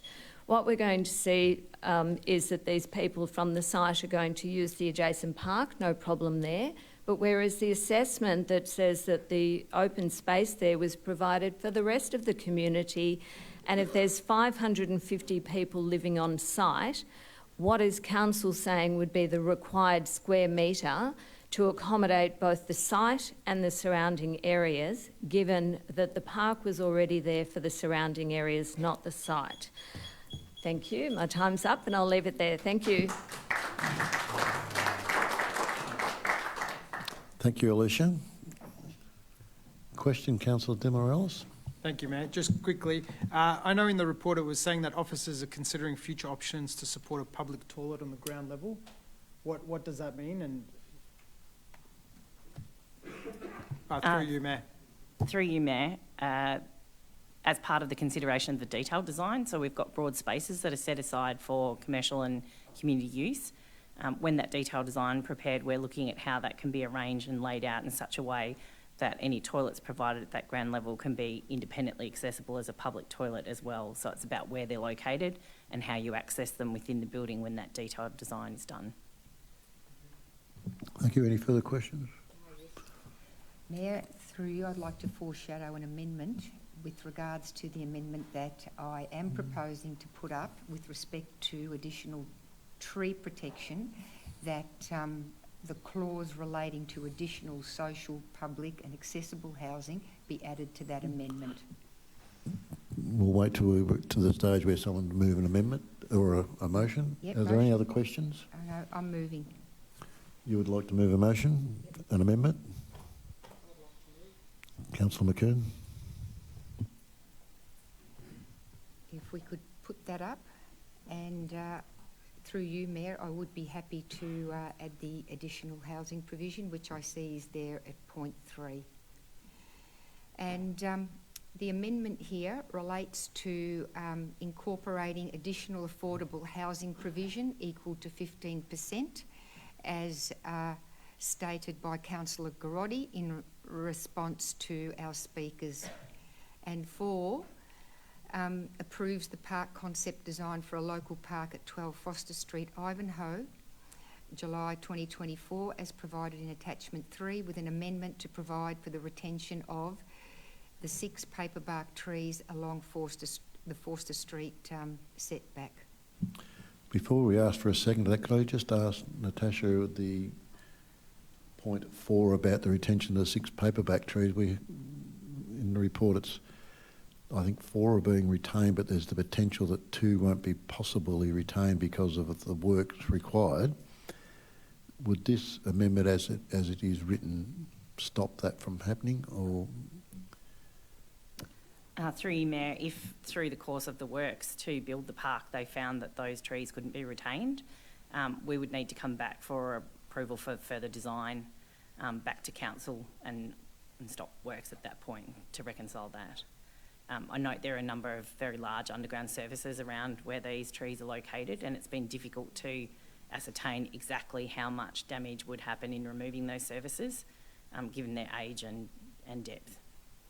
So this amendment as moved would need to come back to council if there was any impact on those 6 trees?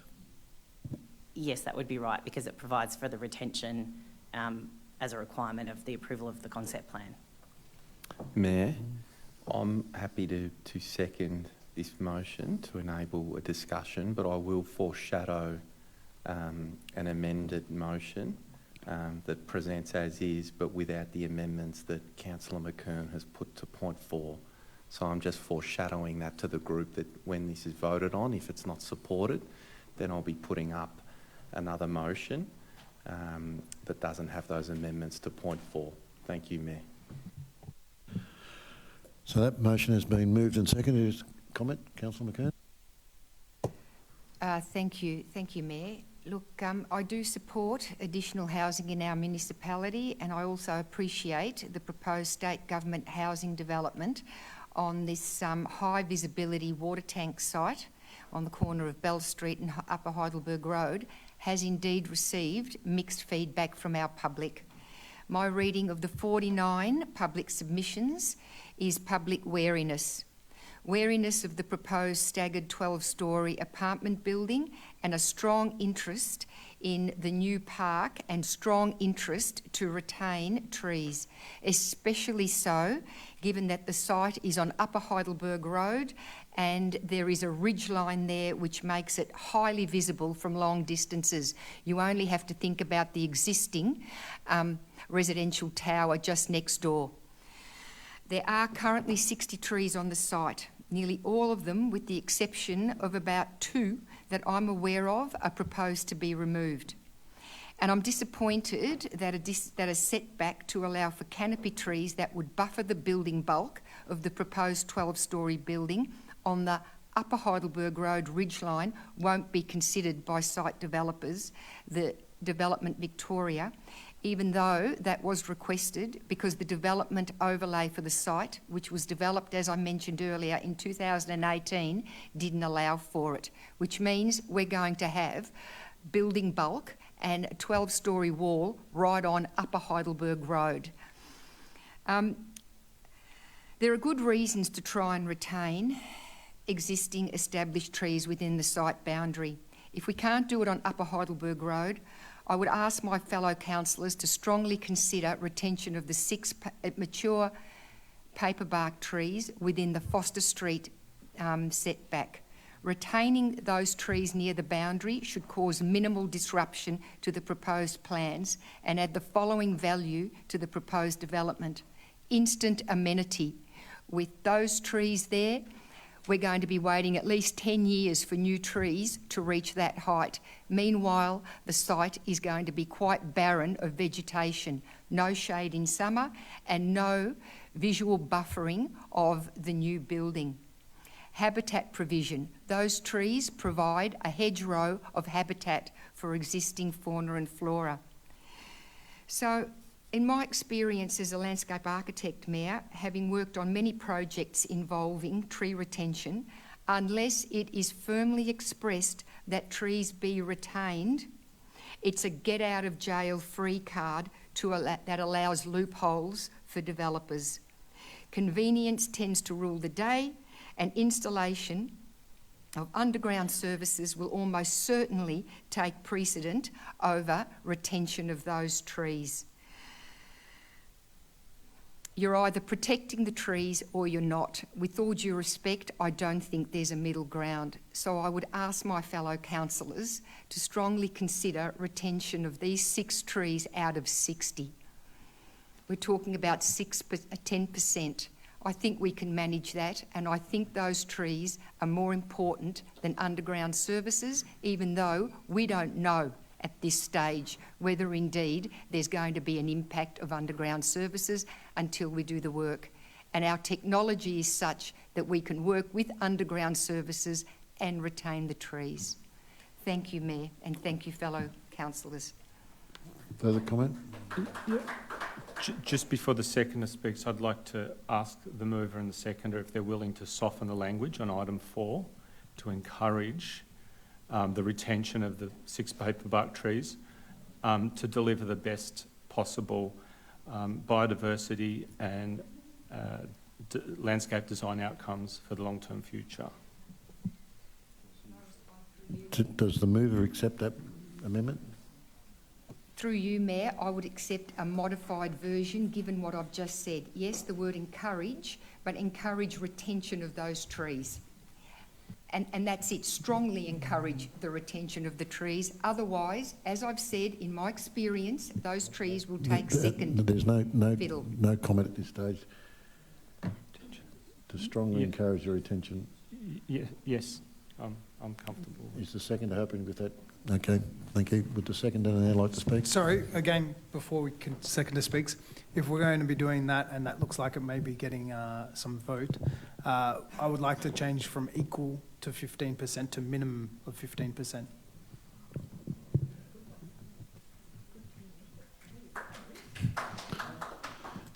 So does the mover and the seconder agree with that?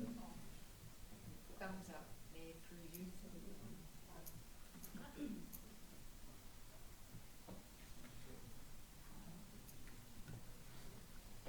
So would the seconder now like to speak? Yeah, cool. Thank you, Mayor. Yeah, happy to speak. I'll just like, and I mentioned it before, but I really want to call out Cassandra Prick for coming here, fronting up to council and making and articulating a really passionate argument. There's 275 dwellings that are going to be going on this site. By lifting it from 10% to 15% affordable, in my math, that'll create another 30 houses for people in our community who need them the most. So I want to say thank you, because by making the comments that you did and opening us up to that possibility, we're going to increase by a number of 30 people in our community who can get affordable housing. So really thank you to that speaker. And I think it just shows that this is what happens when you come to a council meeting. When you speak, we hear, we listen, and we respond. And you can see it in real time what's happened where we've reflected it in the recommendation. So I'm really happy and passionate to be moving or to be seconding this alternative recommendation. This is a major development site, strategic location. It's going to create much needed overall housing in the Banyule community. And with this amendment, proudly, we're going to get that extra affordable housing. So really happy to be seconding this. Thank you, Mayor. Thank you. Further comments? Councillor Castaldo. This is an important project. 275 more homes for Banyule and for people that need homes. Some affordable, but there's a lot of other people that need homes as well with a growing population. There's a whole lot of sites around Banyule that are vacant and haven't had homes on it. Last thing I want to do is prevent this from moving forward as quickly as possible. But at the same time, it's our responsibility to make sure we deliver something that is good and fit for the community's long term. And the first stage of this, when we worked on the public, on the development plan overlay, was to maximise the public open space. We could have put some of it at the front of the building and some around the sides, but we wanted to make sure that the maximum amount of public open space that's usable by our broader community was going to be made available. And we negotiated that up from 978 metres to 2,081 square metres, and made sure that the development was focused in the areas further away from other smaller residential homes, and also the access onto Upper Heidelberg Road to reduce the impact on the neighbouring neighbourhood. So there's a lot of work that's gone into this. There will be a number of refinements that we will work with the developer at the next stage on behalf of our residents. You won't be able to have the opportunity, but this is the way this planning processes work. So we will continue to advocate, and I'm just wondering if there's an opportunity for 6 to address something Councillor McKern also said, is to advocate for good tree planting opportunities along the Upper Heidelberg Road within the road reserve. That's our land, so we'll decide what trees go in there. I think you're pushing it. All right, okay. All right, that's our job, to push everything we can. Further comments? Councillor Champion? Thanks, Mayor. Lots of excellent conversation on this topic. Didn't think we were going to have this as much as we are. Cassandra, thank you for being here this evening. This might be your first time speaking to council, is that correct? Well done. Yeah, well done. Congratulations. I remember the first time I was due to speak and I didn't, because I was absolutely mortified. So former Councillor Steve Griffith spoke on my behalf. My community would be absolutely screaming if they knew that a building was going to be constructed right at the footpath with a 12-storey sheer wall. So I hear the disappointment about the lack of setback. So I am certainly supporting point number 4. And being in the property sector, I am hearing there are a lot of conversations happening now. They're becoming more and more common, that people are unable to afford properties that are on the market, whether to buy or to rent. It is absolutely frightening. So I certainly support point number 3 with the amendment. So thank you very much for all the conversation tonight in the chamber. I will be supporting this motion as it is. Thank you. Councillor De Moralis. Thank you, Mayor. Not to repeat what everyone else has said, but I think some great amendments. Thank you for coming out to all the speakers. Cassandra specifically, we've seen some changes made which we can only hope that the state members and the ministers will hear. You know, that's local government passing it through to state. I think also what's important to notice is that there's a park planned in a site that hasn't been used since 2004, and it's 2,000 square metres. In that specific area, I'm pretty sure the closest park is, well, you have to cross the street to get to James Park or further along. So it's going to be very valuable for that area and all the families that are growing in that area. The other thing I just wanted to raise was that it's, you know, we've got to remember this is Development Victoria. So they do have power on this site, and we did manage to get a bigger park out of it, which is excellent. And in one way, especially if we do get that extra affordable housing, it is a good partnership, and it's a good site and workings between each layer of government, well, we hope, that will provide a great outcome for people and the community. And I do feel for the local community in those streets. You've been putting up with a lot of development, so I do feel your pain as this does progress. I believe there's still a process to happen, but as Councillor Castaldo said, unfortunately, the community, you won't be able to have a say going forward after this. So thank you to everyone for coming out. We appreciate it. And hopefully the state and federal members hear us and push through those extra housing.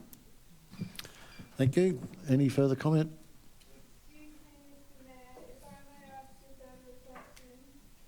No, Pippa?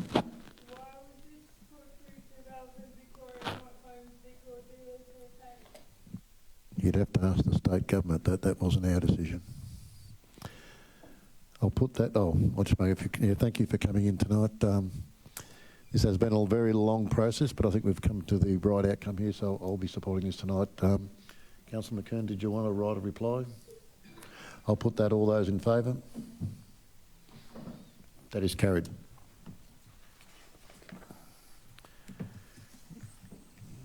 We'll move on to item 6.3, 321 Lower Heidelberg Road and 1 Maltravers Road, East Ivanhoe. Community facility. There are 4 speakers to this item. First one is Elizabeth O'Connor, who is speaking against it. Elizabeth, welcome. Are you speaking against the recommendation or the actual proposal? I'm speaking against the proposal, okay, and I guess for the recommendation, because okay, when I put the my submission in, the recommendation hadn't been written yet. Okay, thank you. So thank you, Mayor and councillors, and thank you for the people who worked on this. I'm urging Council to reject this proposal because it breaches the covenants registered on the land, and the proposal is for a significant commercial development that is completely inappropriate for a residential zone. The size of the development, the hours of use, the numbers of businesses and the hours they are open, up to 14 hours a day, 7 days a week, will have a significant and adverse effect on residents in terms of noise and increased traffic. We've spoken a lot about trees tonight. The loss of 39 trees, including 24 protected trees on this site, significantly impacts the environment and will contribute to the heating of our urban streets. Council is working to promote the East Ivanhoe Village. This development is working against the village, and I think Council needs to support the small business owners in the village over this huge development. There are also issues with traffic and safety. I'm a long-term resident of Burton Crescent, and my elderly neighbour said to me when he first heard about this that Burton Crescent will become the driveway for this development, even especially for traffic coming from Clifton Hill, Fairfield and Darebin, and that has not been factored into the plan.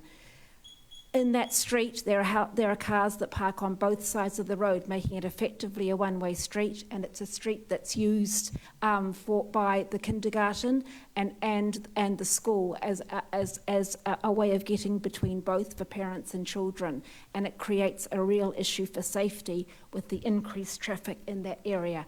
So I urge you to put the residents, the parents and children, and the small business owners before this development. Thank you.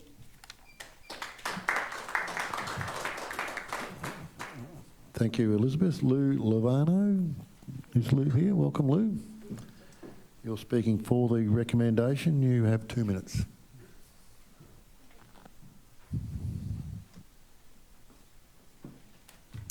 Thank you, Mr. Mayor and councillors. I'm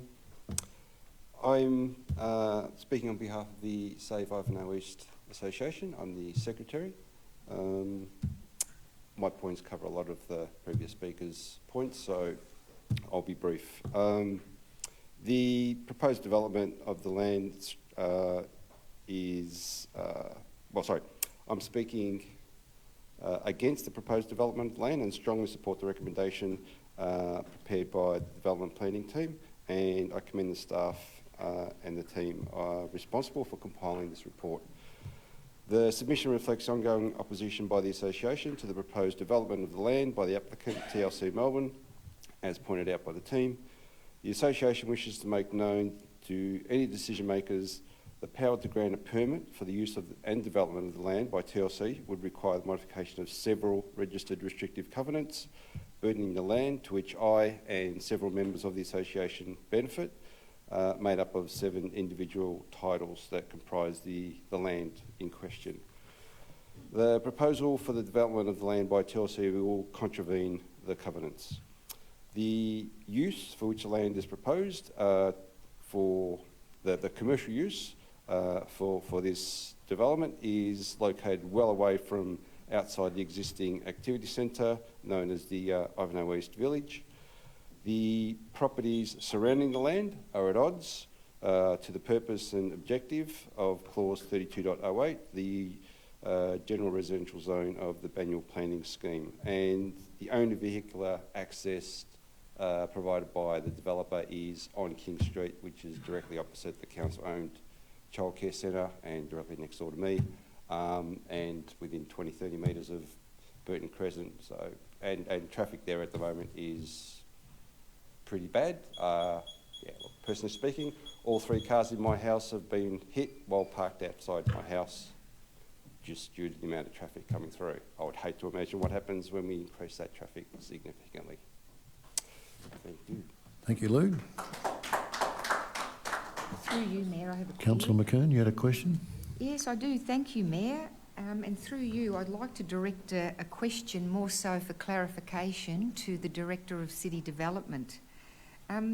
It's my understanding, and correct me if I'm wrong, that the officer recommendation here, Director, is to resolve that the officers resolve to issue a refusal to grant a planning permit with respect to the proposed development.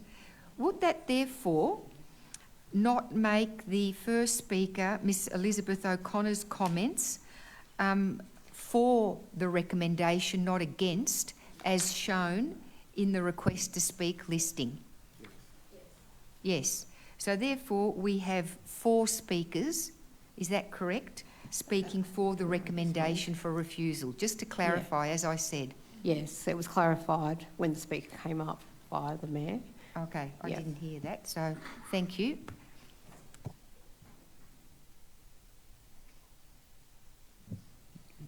No further questions. So Noel Spinks, welcome. Nice to see you.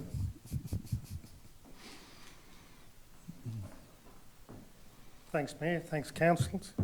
Firstly, I'd like to thank council delegates for producing such a comprehensive report, which very clearly supports the views of the neighbourhood, as evidenced by the number of objections to this application that were received by council.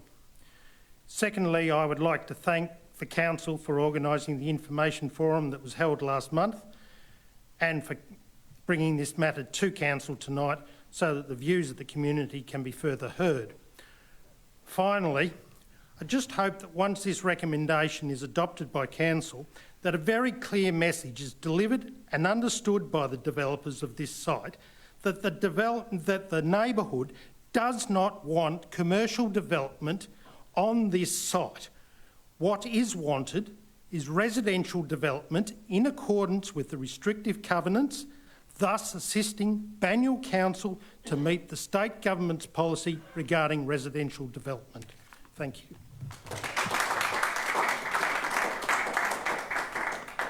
Thank you, Noel. Angela Monk. Is Angela here? Welcome. And you're speaking for the recommendation? Apologies, Mayor. It should be against the recommendation. My name is Angela Monk. I'm here on behalf of the permit applicant. Thank you. I'd be speaking against the recommendation to refuse. Mayor, councillors, I won't reiterate what the proposal is for. It's for an integrated community facility. You've heard very passionate speakers tonight from the residents speaking against the commercial nature of the development. We would just like to reiterate that commercial developments or non-residential uses are discretionary uses within the general residential zone, and we would say these types of community uses are suitable in this locale. Currently, it is an underutilised site. It's dilapidated. It's over 6,000 square metres in site area and on a corner location abutting a main road. So we would say these attributes would weigh in favour of a more robust development of this nature. We would also say that we've worked really collaboratively with senior officers of the council to massage this development in terms of the built form and scale. And this development, you will note, is around the range of 2 to 3 stories in height when viewed from the various vantage points. And that is consistent with the maximum building height allowed within the general residential zone for dwellings and residential buildings, noting that those height requirements don't apply to this application as we're not a residential development. You would have heard comments about traffic and car parking. To that we would say senior officers of the council, the traffic engineers are supportive of the traffic arrangements on this site. We're not seeking a car parking dispensation. We're providing all of the required parking within the development, and access via King Street is in accordance with Vic Road's requirements, who are the governing authority for Lower Heidelberg Road. Thank you, Mayor. Thank you, councillors. Thank you. Any questions of the speaker? Councillor Champion, do you mind answering some questions, Angela? Yeah, thank you very much. You may be able to answer this through you, Mayor. You may be able to answer this and you may not. I remember when this first came to the councillor group, and we were in conversations about this, and our officers advised us that there were covenants on the across the 6,000 square metres. My question at the time was, did their lawyer actually read through the vendor statement? Because that information would have been in the vendor statement before they purchased the property. Thank you, councillor. I'm not able to confirm whether or not they read through the vendor statement, but I will say that the applicant did provide legal advice or a legal opinion, and they were of the opinion, the lawyers were of the opinion, that the proposal does not breach the covenants. Thank you. Thank you. Thank you. There is a motion on the agenda. I look for a council to move. Councillor Costello, as per the papers. Oh, sorry, Jane. Not on my piece of paper. But no, you're on the next one on the on-street parking strategy. Did you want to speak to this one? I think she wanted to speak on this one. Would you like to speak to this one then, Jane? Well, good. That'd be lovely. Sorry to. Well, this was all the thing about whether we had to be in by 10 o'clock or 12 o'clock, which I did talk to our planning person about. So, thank you for allowing me to speak tonight, and I wish to commend council for issuing a notice of refusal tonight. So it does get confusing whether you're for or against, but I'm against the development, but I'm for the council refusing it. Thank you very much. Now, although the proposed development is a reduction in height, an improvement of the first attempt to actually develop this site, it's still an overdevelopment of the site. It's not so much the height now, but it has ignored the restrictions of the single dwelling covenants that relate to some of the site, and also the traffic congestion that will occur. I'm very involved, or have been, with covenants. I've been very involved with Rowan Harrison here on covenants to do with the Walter Burley Griffin estates, and they have to be listened to and they have to be enforced. Now, there's too many businesses proposed for this site. This is the problem, where it should be housing. Many of them are going to be open 7 days a week for long periods of time. There will be an extremely high number of traffic movements throughout the day because of the different actual businesses, and increased parking on the extremely narrow streets of King Street and Burton Crescent. Now, already this is a problem. Some councils have had to put in indented parking. I know this is in Balwyn, because basically it's almost a one-way street. If there's cars parked either side, you cannot have cars coming in both directions. And this is going to be further exacerbated if this development were to have gone ahead. I know already that hospital parking in Eaglemont is already affecting me, but not at the weekend. So there's cars all around, nearly up to me, from the Austin, Warringal, and the Olivia Newton-John that has no car parking at all. So this is what happens. Now, the childcare centre will need accessible parking, as small children have to be delivered into the facility. You can't just drop little toddlers off. And there's the council's kindergarten facility as well. And East Ivanhoe does not need another activity centre in the middle of a residential area. And I think there's an unused easement, as mentioned in the report, is not unused, but it's actually a sewer main. Thank you. Thank you, Jane. Does that mean you're not speaking on the parking strategy?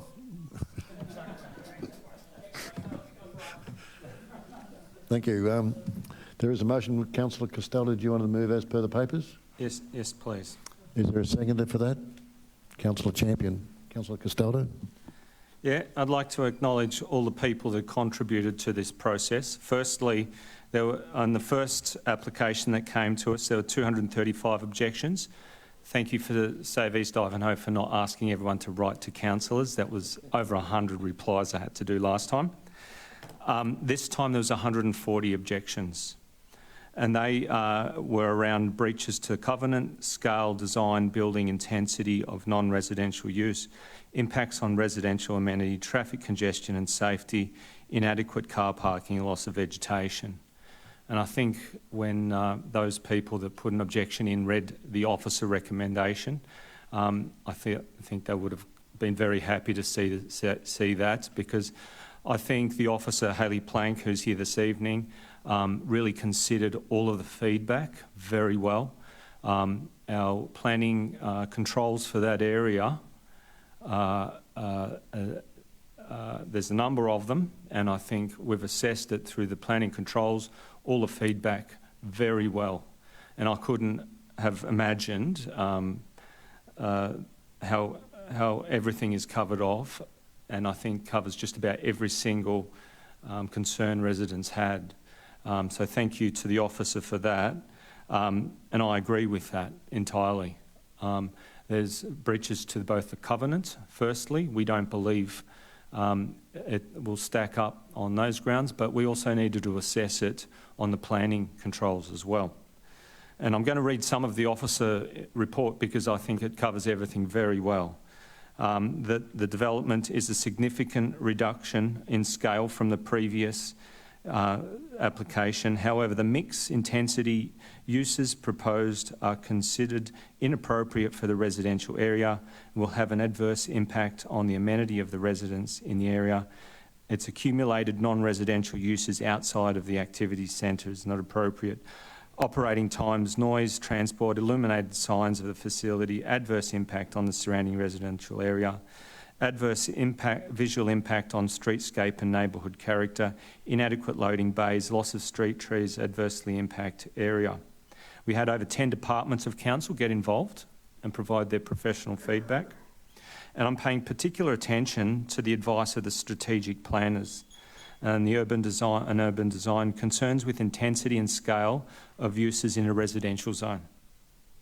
The absence of meaningful architectural modulation on Lower Heidelberg Road is also of critical concern. Now, I do acknowledge that this is an improvement on the previous one significantly, with better trees, retention on the site and the scale, but it still is nowhere near what the community require for this site and what our planning scheme require for this site. And so I fully back the officer report, and I will be voting to the rejection of this application tonight. Thank you. Would the seconder like to speak? Oh, thank you, Mayor. Oh, look, just hearing Councillor Peters' comments and the number of staff involved with this application, this has been going for many years. It's been there in the background and in the foreground for many of our officers. So thank you to them for their well-considered recommendation. It's very, very detailed. It would have taken a lot of thought and conversation not only amongst themselves, but also with the applicant, the lawyers, etc. So thank you very much for all the work that they've put into this application, and might be able to put this to bed now. Thank you. Further comment? Councillor McKern. Having considered what our speakers have had to say, with all due respect to the speaker who spoke against and fellow councillors, it appears to me that it's a fairly straightforward situation, given that we have a covenant and the proposal is in direct breach. It doesn't comply. So should this proposal advance to VCAT, I must admit I fail to appreciate how, in its current form, this proposal will have any legs. So I'll be supporting the motion that's up on the board, and hopefully one day we'll see a proposal that is compliant and is welcome by the local community. Thank you, Mayor.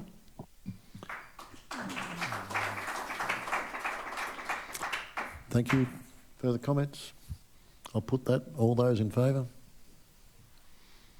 That is carried.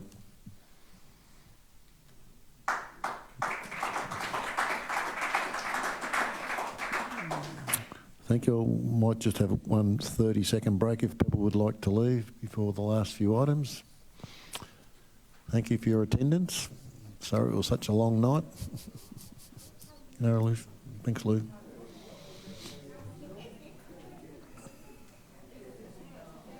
What's happened to Peter Timros?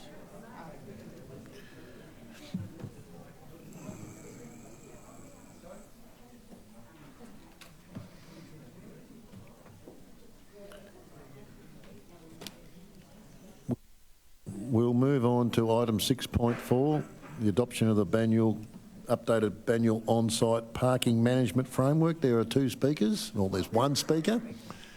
Welcome, Roger. Nice to see you. So, Roger Fife, you have 2 minutes. Thank you.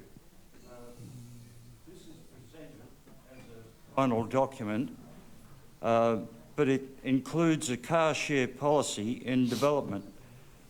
The car share policy will be subject to community consultation, but this report assumes certainty of outcomes. My concerns are that it is unclear on where dedicated car share spots will be located in residential areas and neighbourhoods.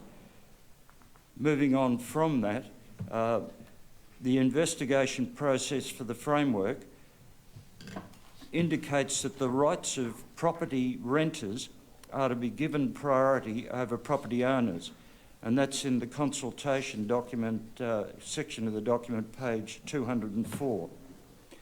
Yet on table 1 on page 198, residents are individuals who dwell in a property for a lengthy period of time.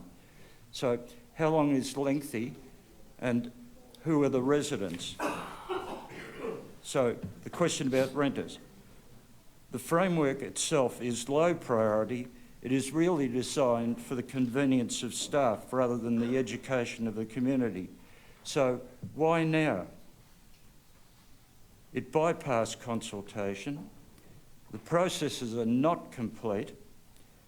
Why adopt it other than a draft until processes are complete? Now, I'm sorry I didn't consult or advise councillors earlier in the piece.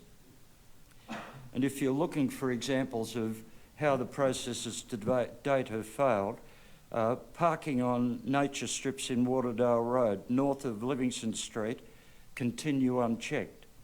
And I could add residents that use garages for storage or have never complied with building permit requirements to provide statutory off-street parking spaces.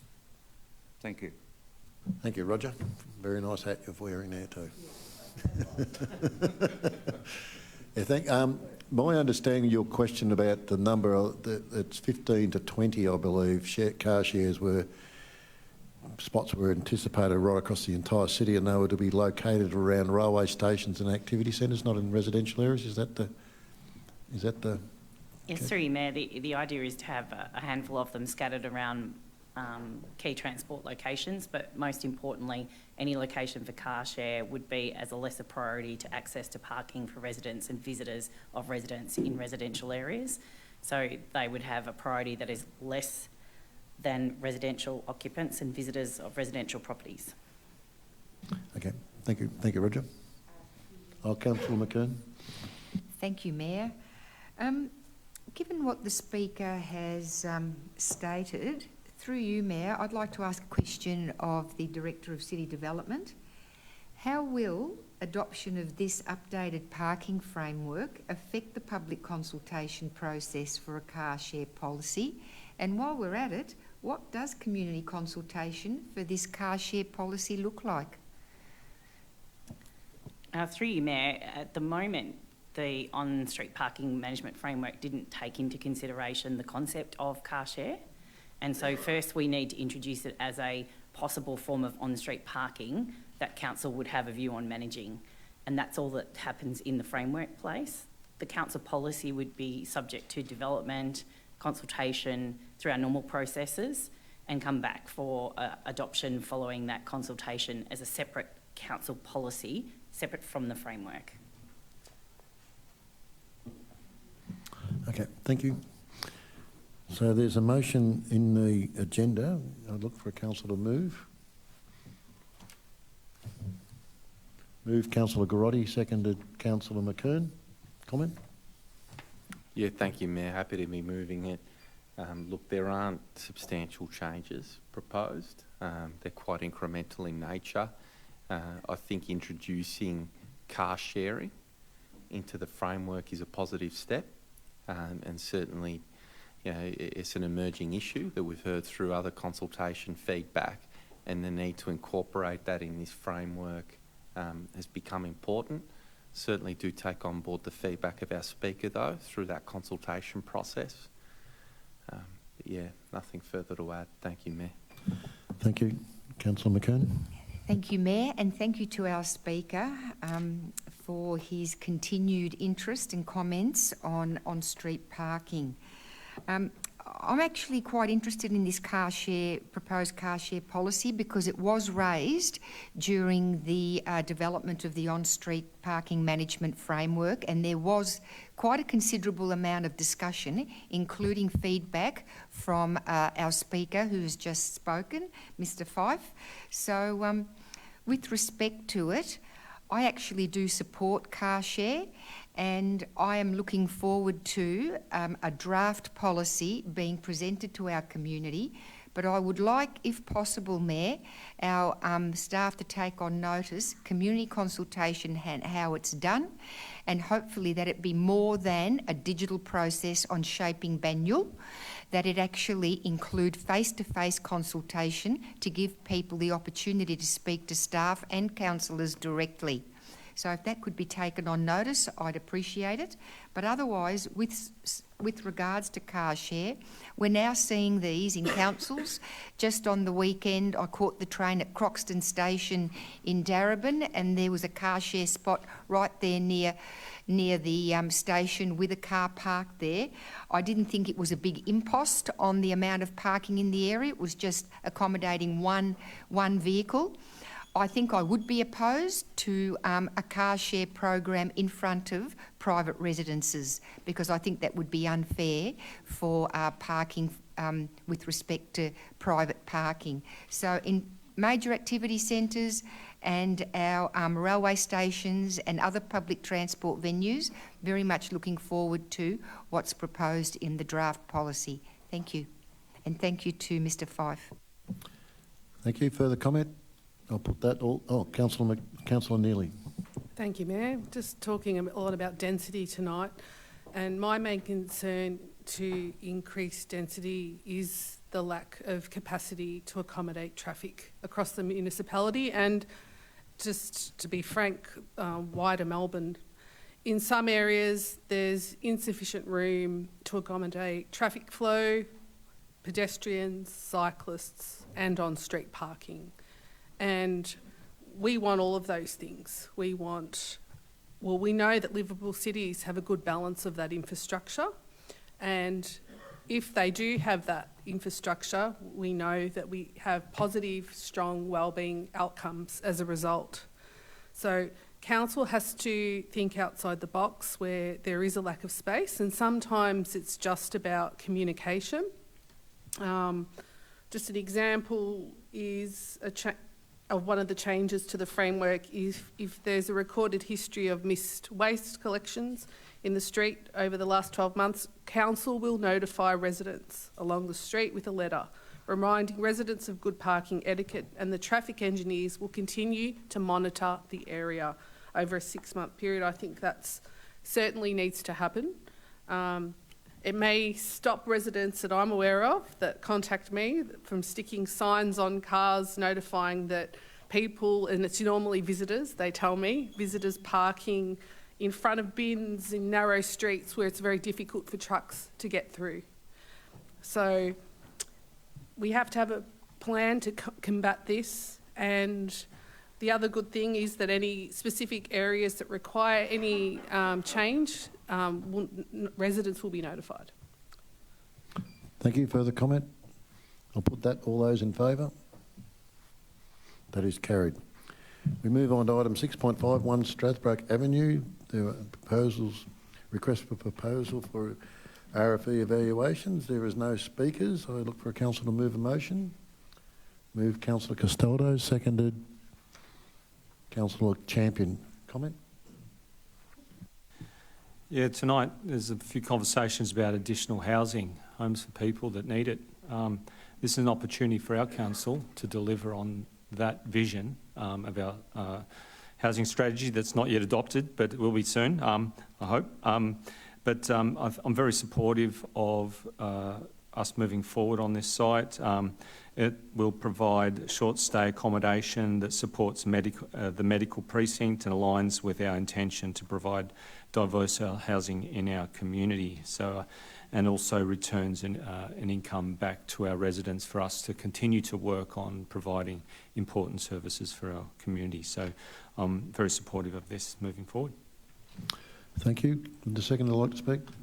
Any other comment? I'll put that. All those in favour? That is carried. We move on to 7.1, the Caretaker's Cottage at East Ivanhoe Bowls Club. Response to a petition. There are 5 speakers. First speaker is Simon Dunks. Simon, welcome.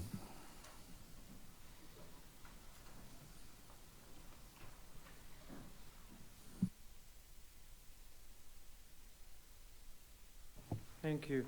Out of respect to Cassandra, I will make the point that there are no disabled amenity facilities in Ivanhoe Park. Councillors, Fitzroy Bowls Club is a shining activity hub for Edinburgh Gardens and the Fitzroy community. It is known Australia-wide and has world acclaim. This was only possible thanks to the far-sighted and generous compensation from the Melbourne City Council and Melbourne University, compensation paid for the asset strip of the Victoria Bowls Club in the 1990s. Banyule Council has the choice of assisting EIBC to achieve our plan of creating a similar, if not better, variant of Fitzroy's model. Council can take a leaf from the Heidelberg Council and assist us rather than the opposite. Many currently lived in and safe houses, not just in Ivanhoe, the Greater Melbourne, and indeed Australia-wide, were subject to Insulfluff being fitted in the 1960s and later. It is considered safe and no risk if left sealed and undisturbed. I fear Banyule Council has not done its homework. If they had, they would know that tenting over a demolition site for up to 2 years would create an ongoing public stigma for many years, complete ground destruction, and costs running potentially over the $1 million mark, not to mention public traffic disruption. I would not allow my children to play in a previous asbestos demolition site.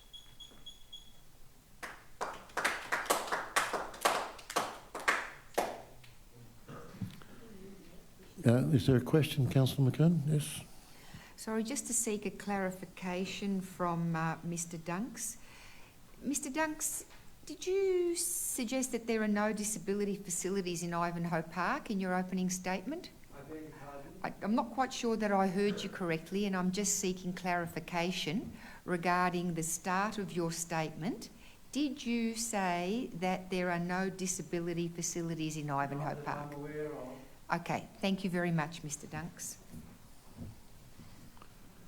Our next speaker is Matt Perkins, who is speaking against the recommendations. Welcome, Matt. It's good to clarify.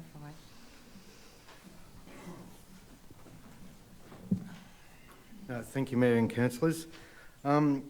Councillors, I thank you for those that have accepted East Ivanhoe Bowling Club's invitation to view Ivanhoe Park and the house at 151 The Boulevard recently, which the members funded the build in 1965.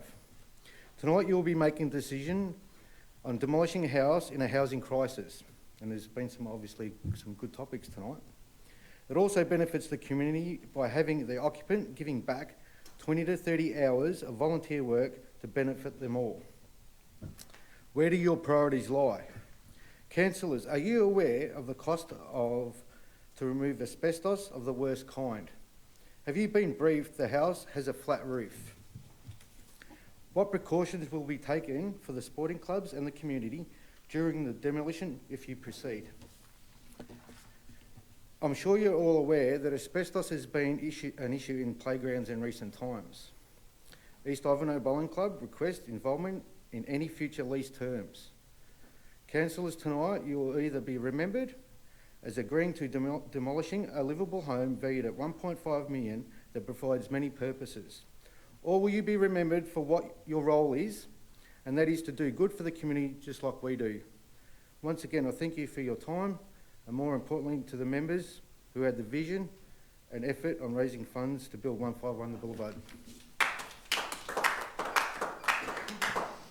Thank you, Matt. Our next speaker is Melissa Murphy-Webster, who is speaking for the recommendation.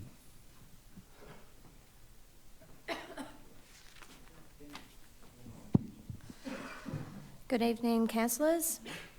I'm speaking in the allocations of funds for the Ivanhoe Park area as part of the Ivanhoe Sports Precinct Plan. However, there should be more work done on fixing and maintaining the existing assets rather than starting a new expensive project during a cost of living crisis. Primary focus should be fixing amenities, specifically the car park at Ivanhoe Park that is deemed by councillors poor parking availability and access. It's there for at least 6 sporting clubs, other fitness groups and unstructured use. And as noted by council, the site is accessible by public transport. However, the topographic, I can't say this word, it's from you guys, topography, you know what I mean, of the land is quite steep and it's not accessible for anyone who's not able-bodied. Therefore, priority should be on immediate safety and accessibility for the community. A lot can be done to improve the car park surface, which at the moment is covered in potholes filled with water, it lacks sufficient lighting and creates a safety risk. Thank you.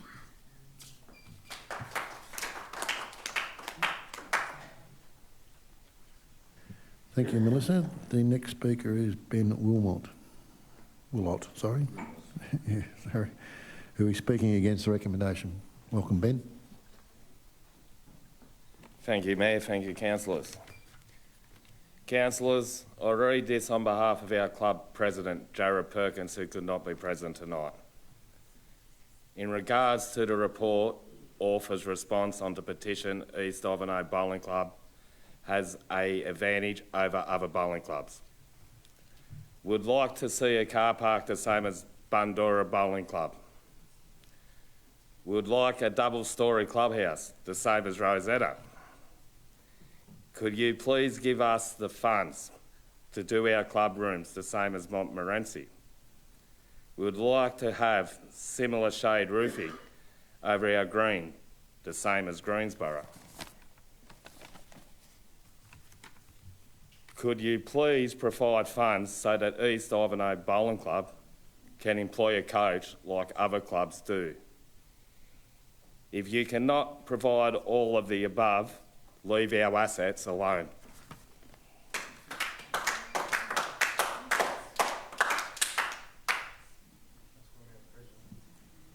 Our next speaker is Sue Tatsoulis. Welcome, Sue.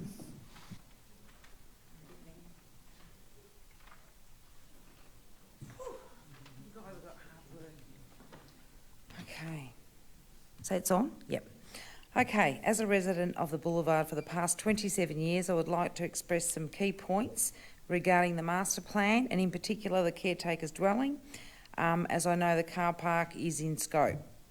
The master plan has not been communicated thoroughly to the community of Ivanhoe East for any feedback or say that would impact the residents, especially the caretakers' residents and overall the area. The caretakers' residence and presence provide a sense of security as the surrounding path is not well lit up and with many overgrown trees, and in an event of the public feeling unsafe, the caretakers' residence can offer assistance and safety. I'm all for beautification and feel funds can be utilised more resourcefully and strategically, such as improvements surrounding the existing residents, or especially the caretakers, or funds placed elsewhere, such as dismantling the dilapidated tennis courts that would be more cost effective and covers a large portion of council land. You can actually go to town on that parcel of land, it's huge. There is also an existing housing storage, so why is the council adding this to the crisis by demolishing a soundproof home that serves a purpose? Also, the fall of the land is quite high and if it turned into open space, a high elevated fence would also need to be built as a barrier, which could also create more secluded areas for vagrants and other youth crime to hide out.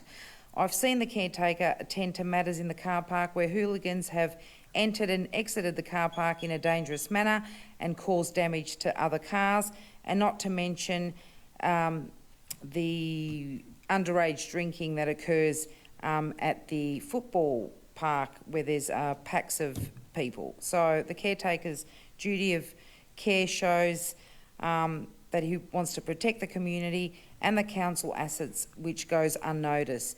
It is my personal view that the caretaker's residence provides a first response to any unsavoury event within the vicinity, who has assisted police many times by supplying footage, number plates, etc. Overall, there are other more important improvements that should be on the master plan where locals could assist, given the opportunity in the early planning stages. That's it. Thank you. Thank you, Sue. There is a motion. I'll look for there is Councillor Costello moving an amended motion. Thank you, Mayor. I'd like to move an amendment to the motion. Would you read that out, please? It's quite significant. 1, 2 and 3 as is.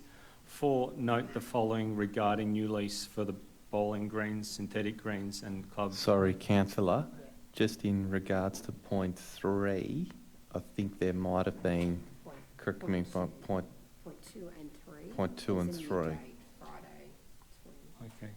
Could we just, You could we might just wanna- highlight that for the ease of everyone in the audience?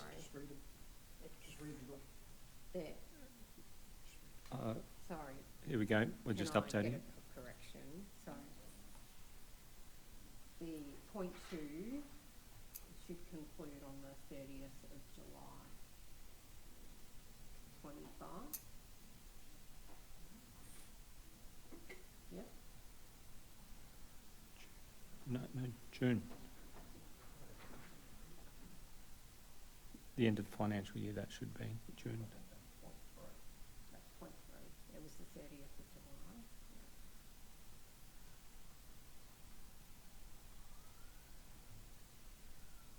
Sorry, you can keep going. Is that everything? No, that's still on the main.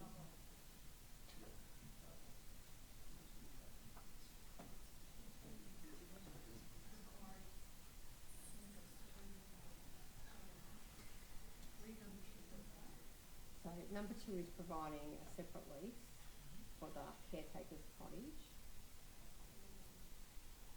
That will commence on signing and conclude by the 30th of July, but it needs to be executed by the 23rd of August 24. Sorry, Peter. All right. Amendment to 2, upon signing and concluding 30th of July 2025. 3 as is. 4, note the following regarding new lease for the bowling greens, synthetic greens and social clubhouse. It is consistent with the leases that will be provided to all bowls clubs in Banyule. It contains stringent requirements that the leasee must abide by regarding governance, financial transparency and financial management, And C, the lease will be managed by the appropriate council officers. Any failure to comply with the lease terms and conditions may result in the termination of the lease by the Chief Executive Officer. Item 5, adjusted to, in negotiating with new lease arrangements, provide rent relief to the equivalent of 1 year to support the club's transition to a new financial model from 2025, and note that this relief is to commence from the 1st of July 2024. 6 as is. 7, refer for funding to the financial year 2025-26 budget improvements to the storage area, toilets, kitchen and lighting for the social clubhouse and car park. And 8, note that there is a current assessment being undertaken regarding the condition of the car parking service and lighting to ensure community safety. So moved. Moved Councillor Castaldo, seconded Councillor McKern. Comment? Mayor, may I ask a question, please?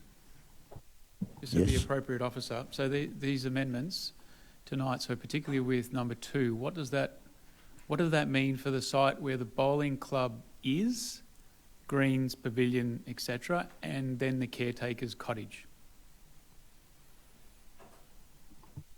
Joseph, could you answer that question, please? Thank you. Through you, Mayor. Essentially, the recommendation on the screen there effectively separates the cottage from the balance of the East Ivanhoe Bowling Club facilities. So at the moment, it's one lease, which applies over the entire site. What's being proposed is separating the cottage from the balance of the site. Further questions?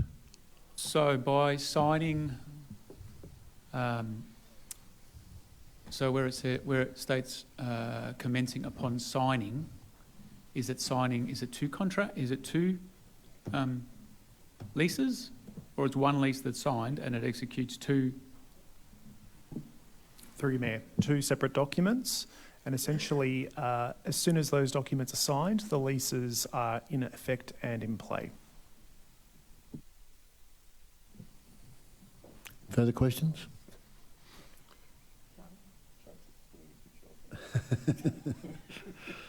Thank you, Joseph. Comment? Councillor Castaldo? Yeah, look, we had to do a fair bit of thinking how to do the best for our community on this one. We want to see successful clubs all across Banyule. We want to see our resources and assets delivered and work hard for our community as well. And what we've gone some way here is to support the local club, to continue on their mission to deliver a bowling club and community facilities that will be well used and enjoyed by our community. But what we also are doing is firmly saying that we will be complying with the Ivanhoe Sports Precinct Plan objectives, which is to deliver the best possible outcome for our community across many different parts or important areas, like providing increased public open space and making increased safety and function and use of public open space. And so we've gone some way to support the club, but also acknowledge that we do need to move forward. We've also noted that the car park is important. What's not on there is that we've already allocated budget to do a design to improve the car park in this year's budget, which was adopted already. So we will be moving forward on that as one of the many components of the Ivanhoe Sports Precinct Plan. So I'm comfortable with this motion as is, and I think it will continue to deliver for our community, for the sports clubs and for the broader community as well. Thank you. Further comment? Thank you, Mayor. I won't repeat what Councillor Castaldo has said. I think he's touched on the important points. Other than to say, I believe that the extension of the lease on the cottage is generous, particularly given that this plan, the Ivanhoe Sports Precinct Plan, was adopted in 2022. So there's already been over 2 years' time that EIBC have been aware of the adopted plan and its implications.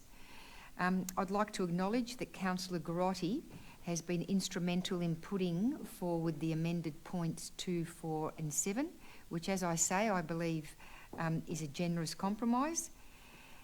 I have put up point 8 in response to a number of requests from EIBC users who have had concerns about safety returning to their vehicles at night with what they believe, they claim, is inadequate lighting and potholed car park. So thank you to Ivanhoe Garden Club and to former councillor Jenny Mulholland, OAM, for bringing these things to council's attention. I'll be supporting the motion this evening.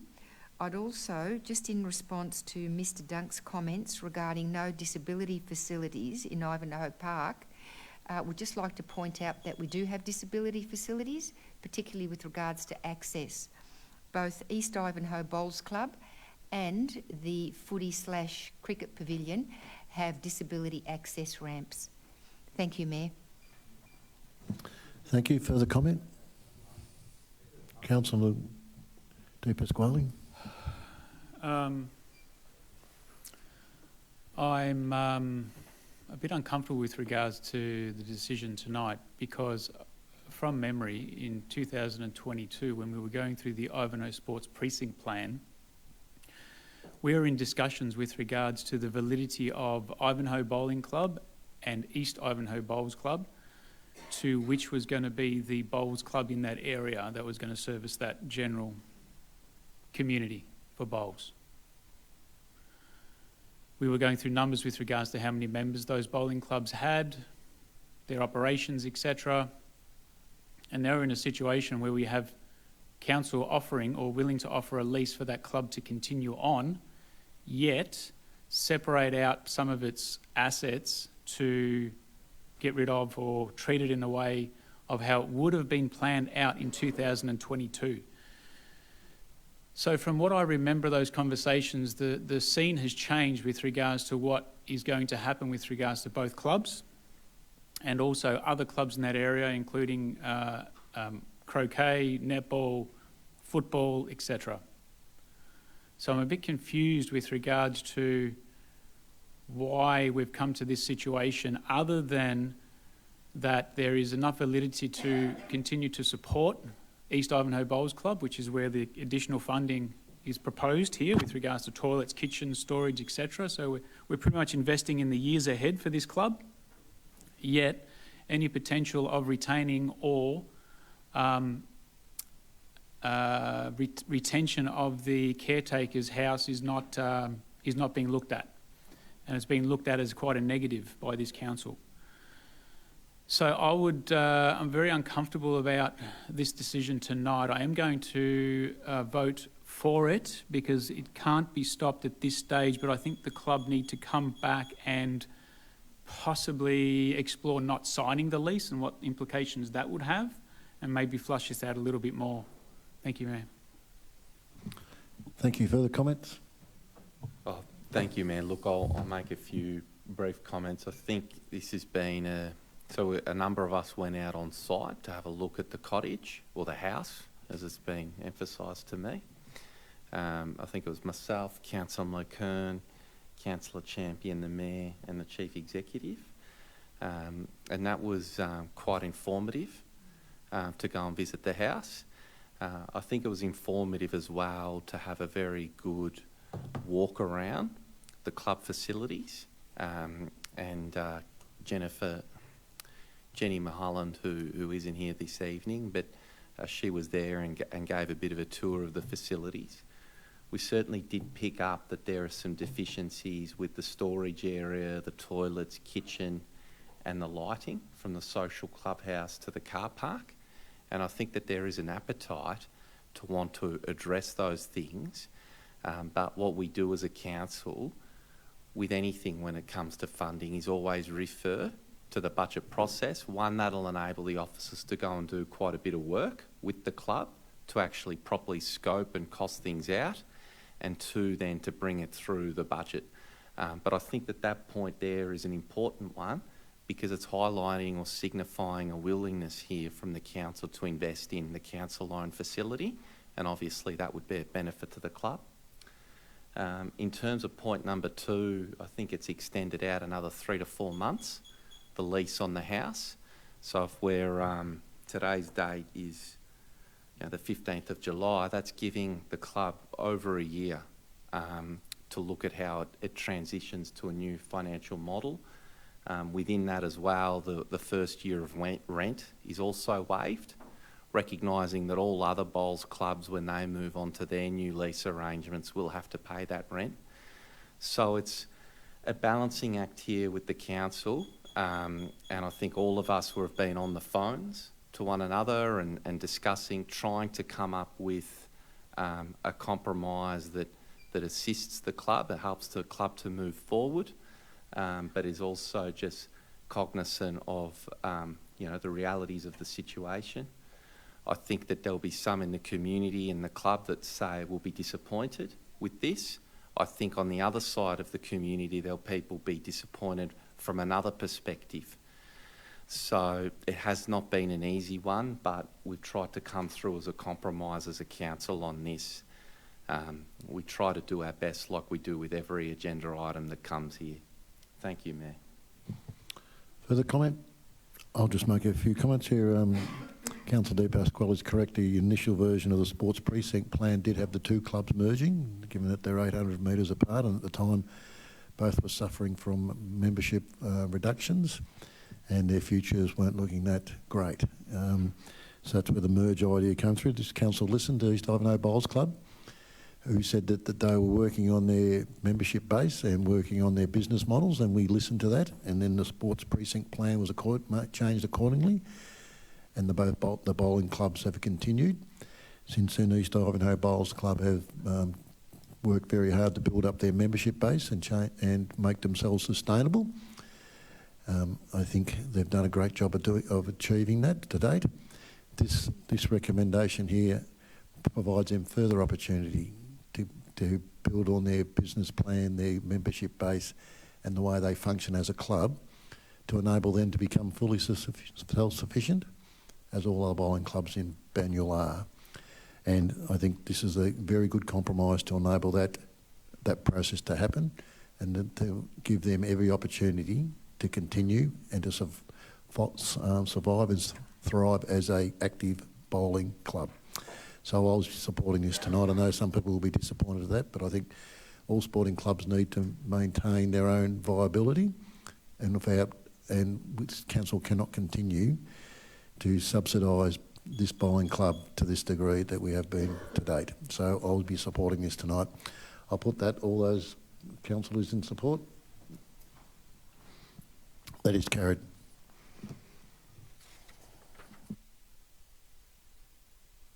We'll move on to notices of motions. There are none. General items of business. Have councillors got any general items of business? Councillor McKern. Thank you, Mayor. I would like to mention that we have our final Chelsworth community meeting for this term of council on Tuesday the 23rd of July at Ivanhoe Library and Cultural Hub. We'll be starting at 6:15, and I welcome all participants, our community. We receive residents from not only Chelsworth but also adjoining wards, and I have always said that everyone is welcome.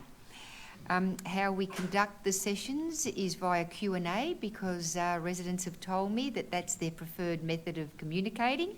So if you could be in touch with me if you're wanting to come on Tuesday evening, you'll be welcomed with a cuppa and bickies and a bit of networking before we start, and then we'll endeavour to answer questions raised. So we do prefer that questions are sent in to me via email before the meeting so that our officers have an opportunity to consider them. I'd also like to take this opportunity to thank our CEO, Alison Beckwith, who has supported me this entire term of council with our ongoing community meetings. Thank you so much, Alison. Our residents have really appreciated seeing council officers working together with councillors, and also the opportunity to meet our CEO face-to-face, as well as the directors who have supported our meetings from time to time. So we look forward to a really good final meeting. We'll probably do a bit of a recap too regarding achievements and suggestions for next term, should there be a next term of these marvellous Chelsworth community meetings. Thank you. Thanks, Mayor. Thank you. Are there any other items of general business? Councillor Champion. Thank you, Mayor. During the school holidays, I had the privilege of watching and learning about Banyule Hawks basketball holiday camps. The last holiday camp in particular, during the recent school holidays, was contributed to by Melbourne United Basketball Academy head coach Nathan Crosswell, where boys and girls had the opportunity to improve their basketball skill set with a national expert. Banyule Hawks is working hard connecting with Banyule's local primary and secondary schools to increase participation in basketball and keep our youth engaged and active. And they're actively developing programs to increase girls' participation and retention in sport. They have several all-girls basketball sessions on offer. So this term's Mini Hawks Aussie Hoops program for 5 to 10-year-olds actually has over 150 participants, of which 40% are girls. So this is a call out to school leadership teams. So primary or secondary school leadership teams, if you would like to know more about participation in basketball for your students, please contact the Operations Manager at Banyule Hawks, Alison Bogle.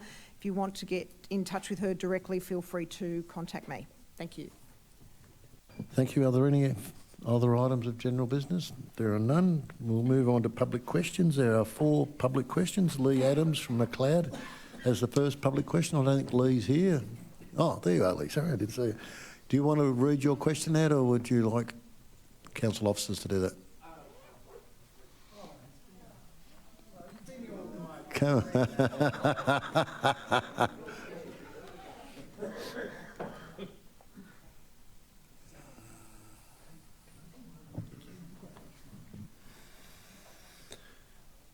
on. Just recently took the Victorian Parks guided walk through Greswell Forest. We noticed the walk was interrupted about 4 or 5 times by kangaroos fleeing 2 dogs. Participants on the walk told us that this has been an active discussion on the What's Only Alive Facebook group for months.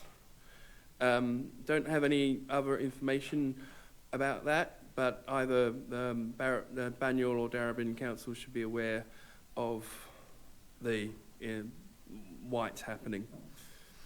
So the question is, what can be done when a Banyule resident appears to be letting their 2 pet dogs escape the property on a regular basis, where the dogs enter Greswell Forest Wildlife Reserve and chase the kangaroos? Thank you, Lee. There is a response from the officers. Would you like to read that response? Thank you, Mayor. If a dog escapes its property, the community urged to contact or notify Banyule City Council as soon as they can. A municipal laws officer will attend during business hours to collect and contain the animal, and council officers will enforce the requirements in accordance with the Domestic Animals Act 1994, which may include the issuing of infringements and seizing the animal, with impound cost imposed for its return to the owner. If the same animal is found at large multiple times, council officers may consider moving to issuing an order against the owner to address containment issues such as fencing. And should there be a failure or breach of the containment order, council can then consider seizing the animal. In circumstances where wildlife may be at risk or harm, wildlife authorities such as Parks Victoria should be notified to ensure additional measures are in place to safeguard the wildlife in the reserve, and we're happy to also pass on any reports if the dog needs to be picked up. We believe we know the case that is referred to in this question and can confirm that the owner has voluntarily surrendered the 2 dogs, who will now be rehomed.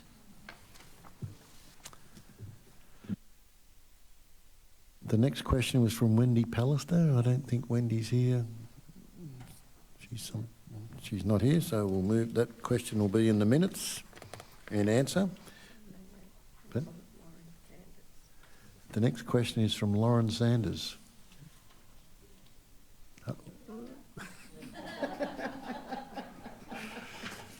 It's about time I got one of those.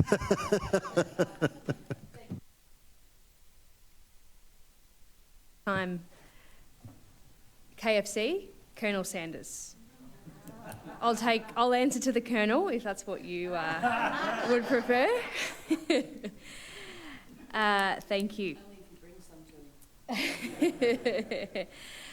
Given the substantial delay in the shared path being started and completed between the Montmorency and Greensboro station, can Council please provide an update on the status of the Petrie Park master plan upgrade? Thank you.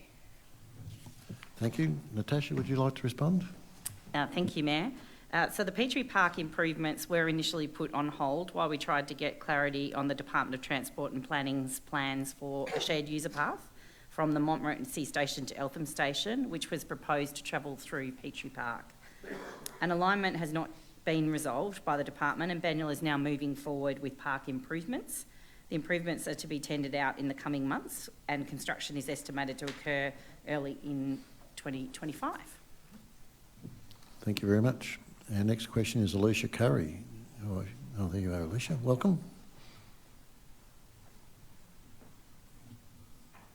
Mayor, councillors, again.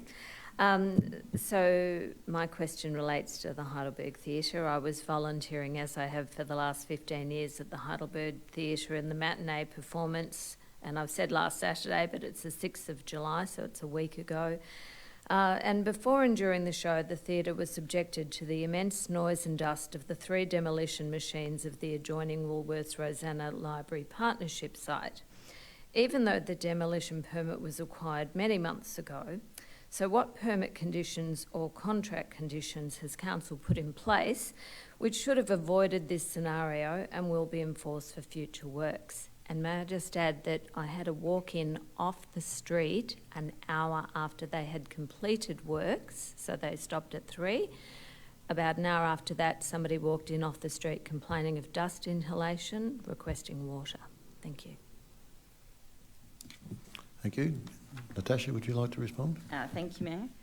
In the case of construction of the library, Council's requirements to manage noise and disturbance are stipulated in the planning permit through a construction management plan. The endorsed construction management plan states that construction can occur between 7 and 6 p.m. Monday to Friday and 9 a.m. to 3 p.m. Saturdays. No work is permitted outside of these hours, including Anzac Day, Christmas Day or Good Friday, unless an out-of-hours permit has been issued by Council. We understand the importance of the matinee shows to Heidelberg Theatre Company and acknowledge there are 10 Saturday matinees per year, and officers will work with John Gilbert and the Heidelberg Theatre Company to see if construction noise can be reduced during the remaining 4 matinees this year. Thank you. Public questions. So that brings the closure of our meeting. There are no confidential items tonight. The meeting closed at 10:26. Thank you for your attendance. I'm sorry, Tony and Greg, we tried to get a question for you too. I know you were very excited tonight, but bad luck, you didn't get a question, so have to come back again. So thank you everyone for your attendance. The next meeting will be held on the 5th of August. Thank you.